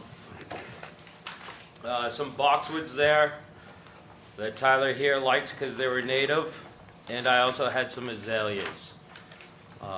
I stopped right away once I got the visit. There was a record of a machine used. The machine was a B20 Kubota. It had no backhoe on it. There was no grading done. I did not use it to remove the vine. The vine was very dry, and I did most of the work by hand. What needed removal was, and you can see circled in one of the after pictures, was the vine was placed with steel beams, or kind of like in the 60s or 70s whenever they put it up, and there was concrete in there. So once I got to like the main root of that vine with the concrete, it wasn't enough for me as a single person to do that. I asked my father, who had the B20, and I used the bucket to kind of try to pull the concrete up. When he visited me, I had one removed, and one still is existing because I immediately called my father and said, "Get your machine out of here." It got me in trouble. Thanks, Dad. I'm willing to, whether that's a wetland or not is really not my concern. I have plenty of land back there. I could pull them back, I could take them out, I could make them all native. The problem I have was I can't afford anything more than that, anything I can't do. I feel like the punishment would be a little more than the crime. I was totally ignorant. The only reason I pulled the plans wasn't to look for wetlands, because I know the wetlands are way over there on the neighbors and way back in a stream where my son goes, but nowhere near the 2550 that, but I wasn't even aware of all this. I just wanted to pace it off so I was on my property. That's what I was worried about. My neighbor did visit, and he didn't tell me to stop. He wanted to make sure that I wasn't building any structures, that I wasn't coming over into his property, and that I was aware that my property didn't go much beyond that tree line, if at all. I agreed. I told him I would make sure I stayed off that side, and I informed him of my plans of plantings. And that machine was also there because I was planning on getting 3/4 inch stone and scuttling it to the backyard and making a bed there. I've heard a lot of things about water flowing through and vegetation buffers. Seems like you guys really like berries. I'm into whatever you guys need to plant there. As you can see, basically where that's up there on the right, I have about 10 more yards of yard to continue. I can plant nothing, or I can continue with the boxwoods. That was basically the plan. There's nothing there. There was a grass that is, he saw it was a lemongrass. It won't come back in the winter. It was just a cheap grass, a filler, because my wife told me how ugly I made the yard. And I was going to continue with boxwoods, which might be in you guys' interest because I just happen to pick boxwoods. I'm a golf fan. I like Augusta, but it was nice to hear they were native. There is some grasses coming up. They don't seem to be native. They seem to be my daylilies sprouting up a little bit. Some of the grass was sprouting up. The only reason I took on this project was I felt like the vine was really creeping 5 yards or so into my property, into the grass. As you can see from the photos, I cut my own grass when it was, that's early spring photos, by the way. I've never seen standing water there. I've been back there. I don't know if the vine would suck it all up. And we're there at that point. It's funny you said deer browsing. My hostas are all eaten, so those are kind of gone. We don't have to worry about those. The deer ate those. The fern and the azaleas are taking, and the dogwoods look fine. We appreciate your comments. Let us talk about it so we can. Appreciate it. Yeah, we want to get along. Joseph. So first and foremost, nobody's accusing you of doing anything deliberately out here.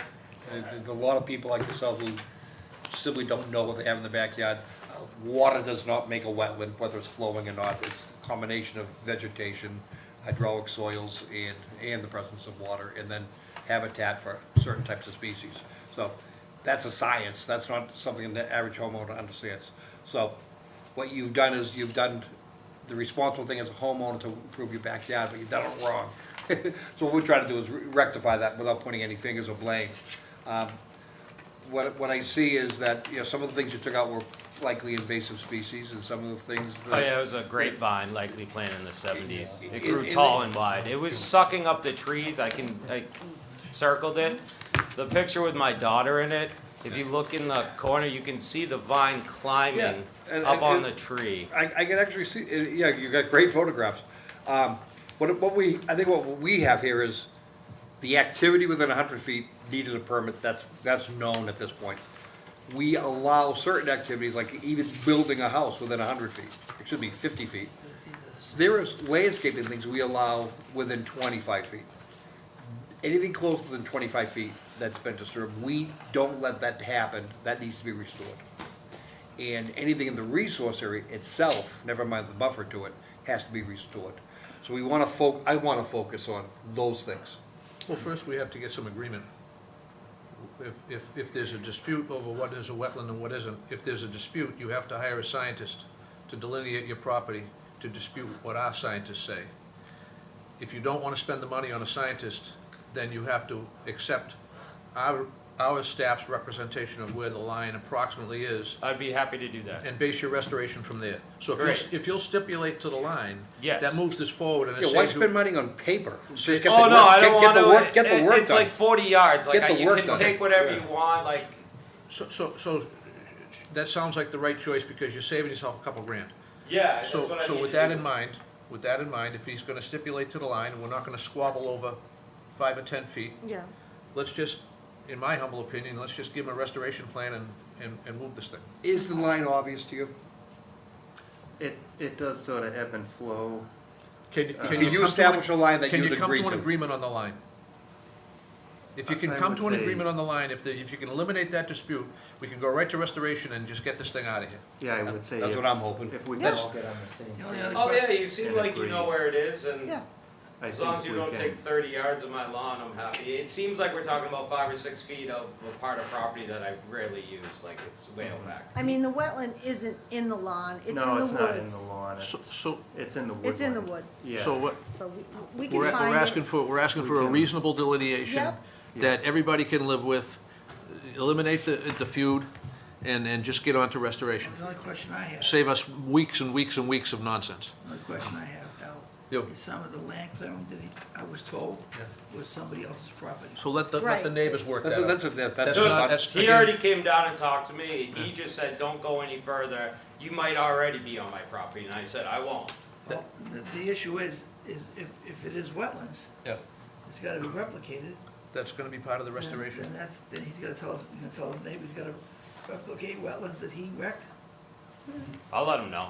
okay? Or have the neighbor call our office, call Amy, Okay. she can explain it to him. We'd All want, we're trying to do is get a restoration done here. Yeah, because it's technically not my land If he- once where if- he's saying the If he wetland is. if he feels that you trespassed over to his side, and if he Yeah. feels harmed by it, that's gonna be between you and him, but we wanna start restoration. Thank you. but to that point, if it is in fact the abutters land, I would want at least a written affidavit in our file that gives permission to this gentleman to do that work on his property, on the abutters property. So, do you have the abutters information, or do you need it? We can get it. Okay, would you send it, please, Yeah, via email to the conservation staff? Sounds good. Are we, Thank you. let's go to the attorney and see, well, we just said, the abutter work, is that it's kind of shaky ground, or is it, as long as we get an affidavit to allow it? I mean, if there's an encroachment or a wetland violation on the abutter's land, you'll need to notify the abutter about that, right? And the abutter will get an enforcement order that this gentleman appears he's gonna be responsible for. And they can work it out between the two of them. Which it sounds like right now today, it sounds Yeah. like that's where we're headed. Yeah. And I'm just trying to push this forward. I think it's a Because good- we I have think enough, that's a good we have direction enough to of this push it. stuff in front of us, we could Yeah. waste weeks on it, we don't have to. Right. If So- we have agreeable, Yeah. Okay. You're gonna hook up with staff to allow them to do a site. send either one, you could send the information, the person's name, address, and phone number if you have it. And- Or- and And if you have their email, and then we'll contact them, we'll let them know what's happening. And we gotta let. I was clear. He came out through the woods because he heard the machine. He Yeah. couldn't see because it's Yeah. far enough away. Yeah. And he said, "What are you doing? Are you a contractor? Are you the homeowner? Are you building anything?" Yeah. The last time I checked, I couldn't build on this land. There's some wetlands back here. Be careful. Don't dump anything back here. But it was fine. Like, you might be. He didn't think I was on his property yet, but he wanted to make sure I wasn't. So once he finds out if you were, Yeah. you're just gonna have to make him happy. Right, so you have to That's- sketch, you have to sketch. He's already happy. He said you didn't dump anything. You're No, he not might be gonna build unhappy if anything. he finds out you Yeah, took. once the shit goes knocking, he's He not might gonna be unhappy when he gets an enforcement order, so then you'll have to go into the happy mode again. Yep.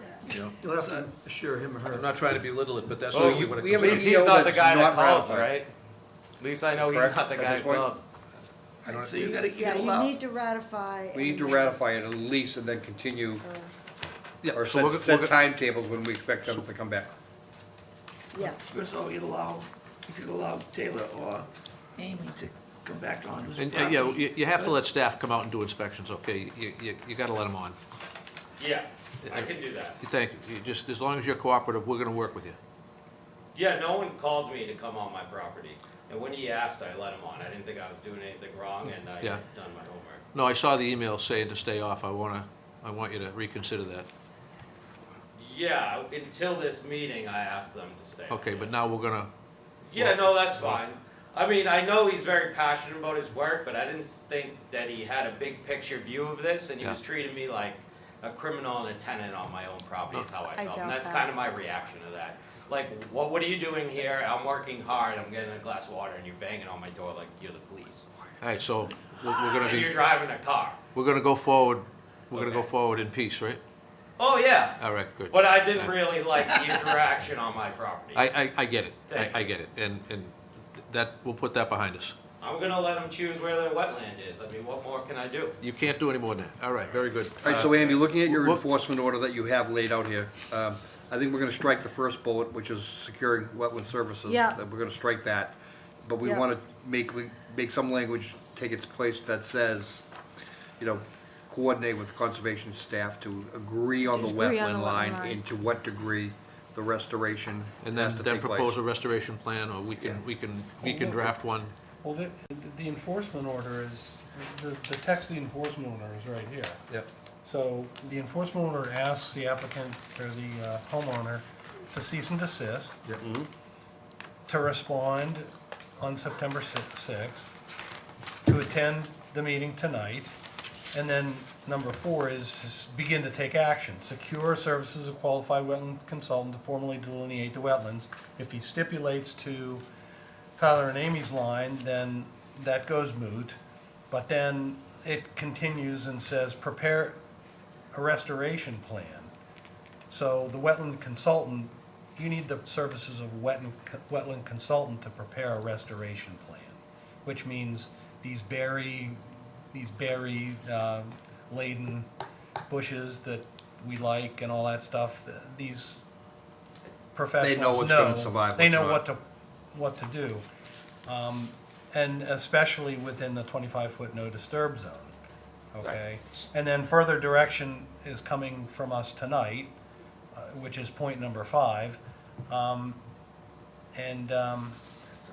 Basically what we're gonna do is we're gonna take that info from your wetlands consultant, the restoration plan, and we're gonna comment on it and give you further direction.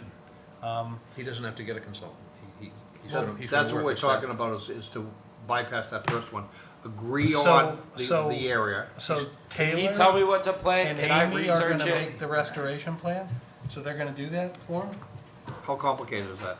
It's not complicated, Is it too but much? typically we don't tell, But he's willing to stipulate to a lot of things to cut this thing fast. So we could take a shot at having staff draft up a restoration plan, a one-page restoration plan, and save him that money.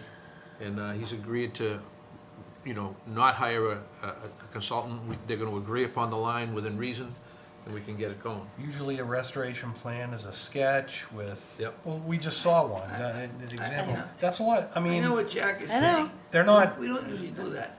no, we don't do that. Well, and to This be- is my shot at how to get it done fast. I know. Yeah, I know, but And I want to I get it know. done fast too, We do but too, but I mean, we, I mean, our staff I doesn't. would love to be able to help everybody but it is a big administrative burden, no, Yeah. I don't think, you know, and I'm not, And if it doesn't take, we're in the loop. Yeah, right. Right. He did what we said, what we told him to do, and it didn't work, so we're on the hook, not in. I mean, we You know, probably Why am I wouldn't, within a 25 or 50-foot buffer? How was I supposed to know that?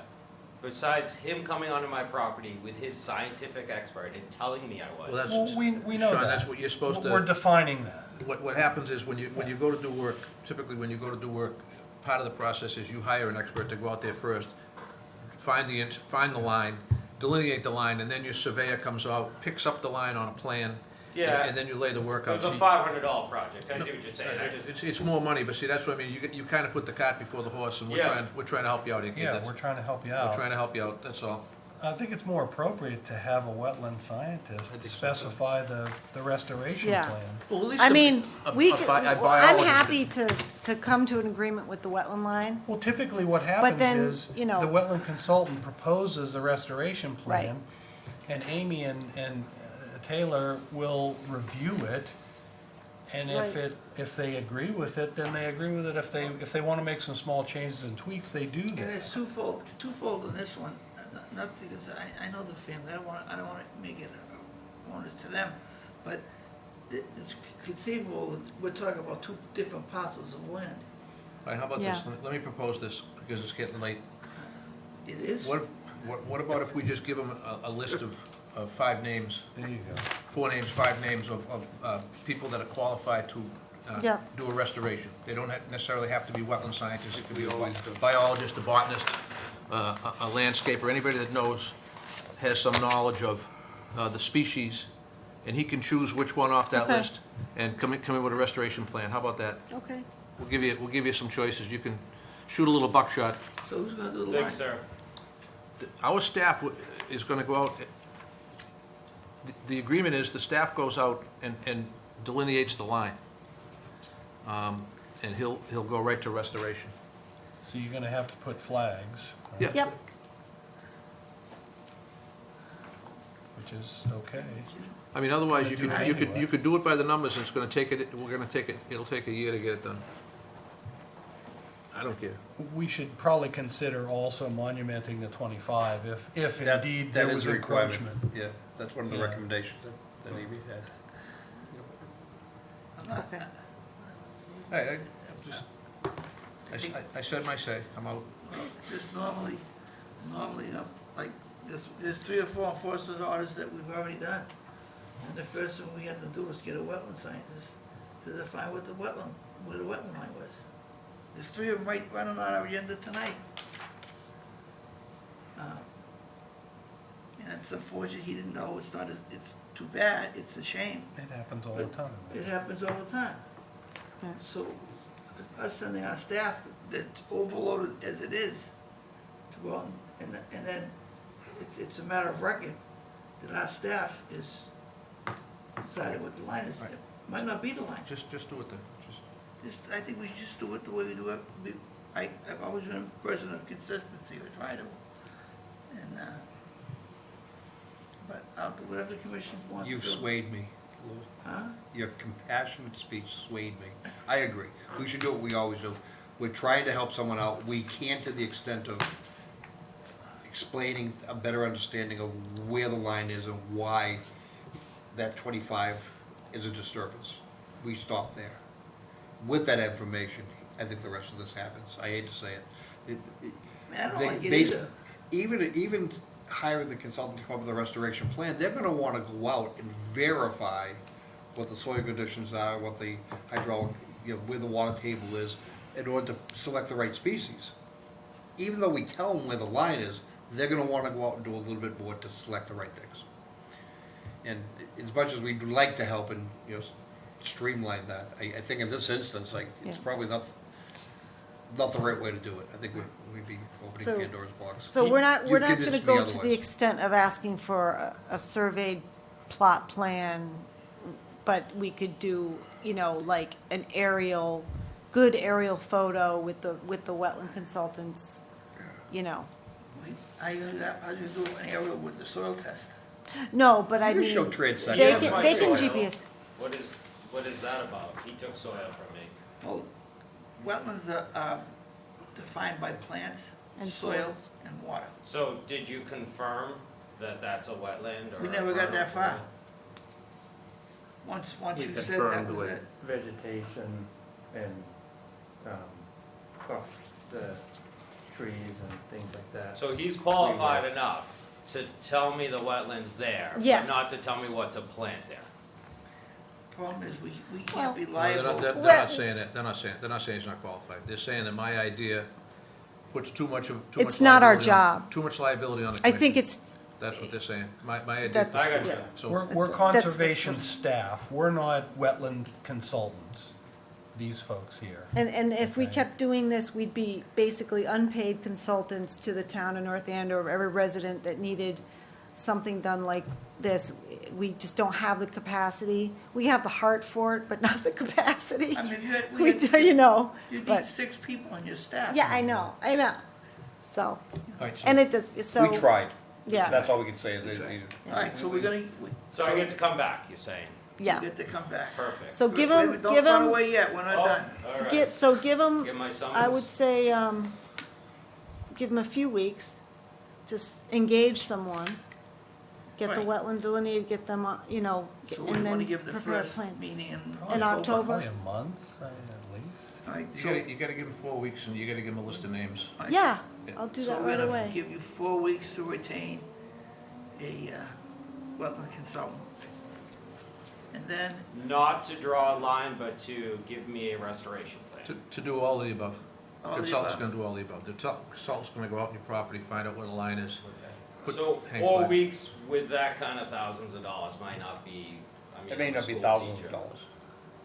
What are we talking for money here? And I can tell you if it's, We don't. Get know. proposals. We don't know. They- well, it might matter to me in the time frame getting it done. well, if No, I know. it Who becomes, landscapes their how- own house at 40 years old if they have the money, like, if you call these people, that they're gonna give you a list, and it's too expensive, you come before the commission again, or you can give them more guidance than, and then we get to figure out what we do, because it's unfortunate, but you're in violation, and there's nothing we can do about it.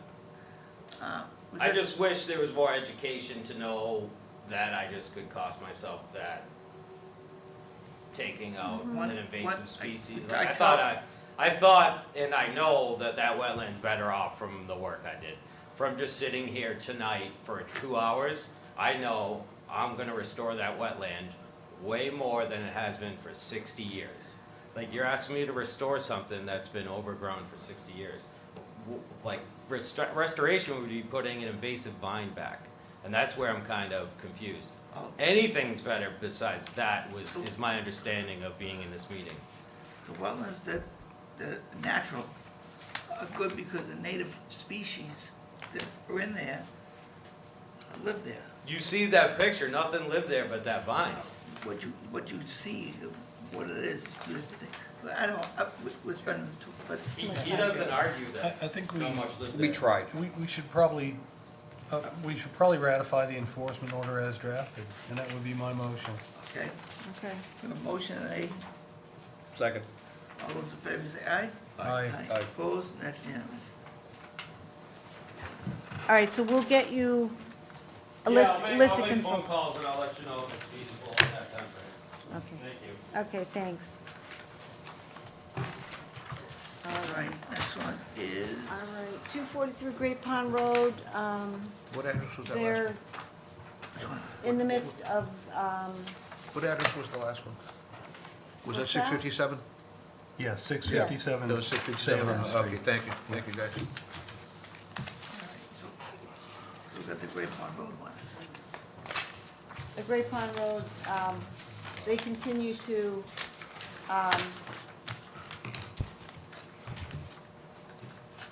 work on the wall, like decorating it, and then, they're preparing an area for plantings, so. But all of the hardscape is out of the CR, so they're back in compliance. So they had, so they had to drain the Koi Pond after all. What's that? Where are the koi's living out? There's no freezer. koi, there's no water in there right now. I thought he said he had 40 fish. Oh, I don't know what they Fish do. fry I don't this know what they Friday. do. It's a koi pond with no water, so those fish are at the Chinese they're at the nearest Chinese restaurant. They're at the Koi Hotel. Stop it. Oh my gosh. They're in the Mugu Gai Pan at China Blossom. Come on, where are the fish? All right, we got, You know, I can remember like a vault, and I can remember that guy saying he couldn't do anything because he had fish in the pond. Yeah. And he No, would I know. destroy the pond. all right. He's been So we cooperative, have a though. decision for Really? Merrimack College. That's the update. I think we did good. We have a decision, Yeah. you have it on file? Okay, we're not So- doing the other ones, I don't have- Court Street. So It's are gotta we, be in there somewhere. all the other enforcement orders are done? Yep, Okay, very yeah, I good. have no new. So it's just one decision? Yep. Okay. I apologize for coming in on the 11th hour when we closed this thing tonight. I mean, for What the the- decades that the planning board has worked so hard to get the buildings up and down that corridor to look uniform with certain types of roofs and make it really look like a village commercial district. How could they let a metal building go right on that corridor? Oh, I don't think I have a decision in my I file. don't have one. Yeah, I did. I got one. Oh, I just did. Only some of us. Here, do. use mine. I'll take mine. I wasn't even here for the hearings. Take mine. Committed to memory. Oh, you're good. Starts with 242 and it just goes on. What? All I'm interested in is the bond. What'd you leave for bond this sunshine? what did I say for bond? 3,000? Are you kidding? No, did I say 2? 3,000. 3. Huh? 3. Should be 30. 3,000? Should be Okay. 30,000. 30. Yeah, 30 for a metal building per. No, prefab. no, we saying I'm 30, thinking more not like 3. 10. It's mostly stormwater management, right? Huh? What is it, 3,000 square Slab feet? on grade for a prefab metal building and infiltration basins and some I'll leave it paving. again. And our consultant said Third- the third- groundwater is okay to infiltrate out there? They finagled it. Yeah, finagle's the right word. Gonna suck the water into the water. Yeah, it's like the flood they want to do across the street. Does it require anything exceptional beyond normal means? Does it require anything exceptional or anything remarkable? If it doesn't, Well, the bond's probably appropriate at we should have a 3,000. third-party review for the stormwater, But, but we didn't. Yeah. So therefore, we should have a bond to make sure that the stormwater works. It's not gonna work. Just, we have a bond to make sure they build it according to plan. right, according to the plan, that's the, Whether it works or not, that race has been run. yeah, right. I'd I suggest 10 propose, I think it should be more. 10,000. I was gonna say 10,000. Jack says More than 10, three. 10, so moved. 10? Is 10 work for you? Anything works for me at this time of night. Right, right. 10 Sorry. at 10? Jack says 10. 10, 10, 10. 10, 10. Perfect. All right. I move that we issue the order of conditions as amended. Second. All those in favor say aye. Aye. Opposed, that's One, unanimous. one abstention. I wasn't here for any of the hearings. Okay. A motion to adjourn? So moved. Second. All those in favor say aye. Aye. Opposed, that's unanimous. You can shut us off, Mr. TV. This-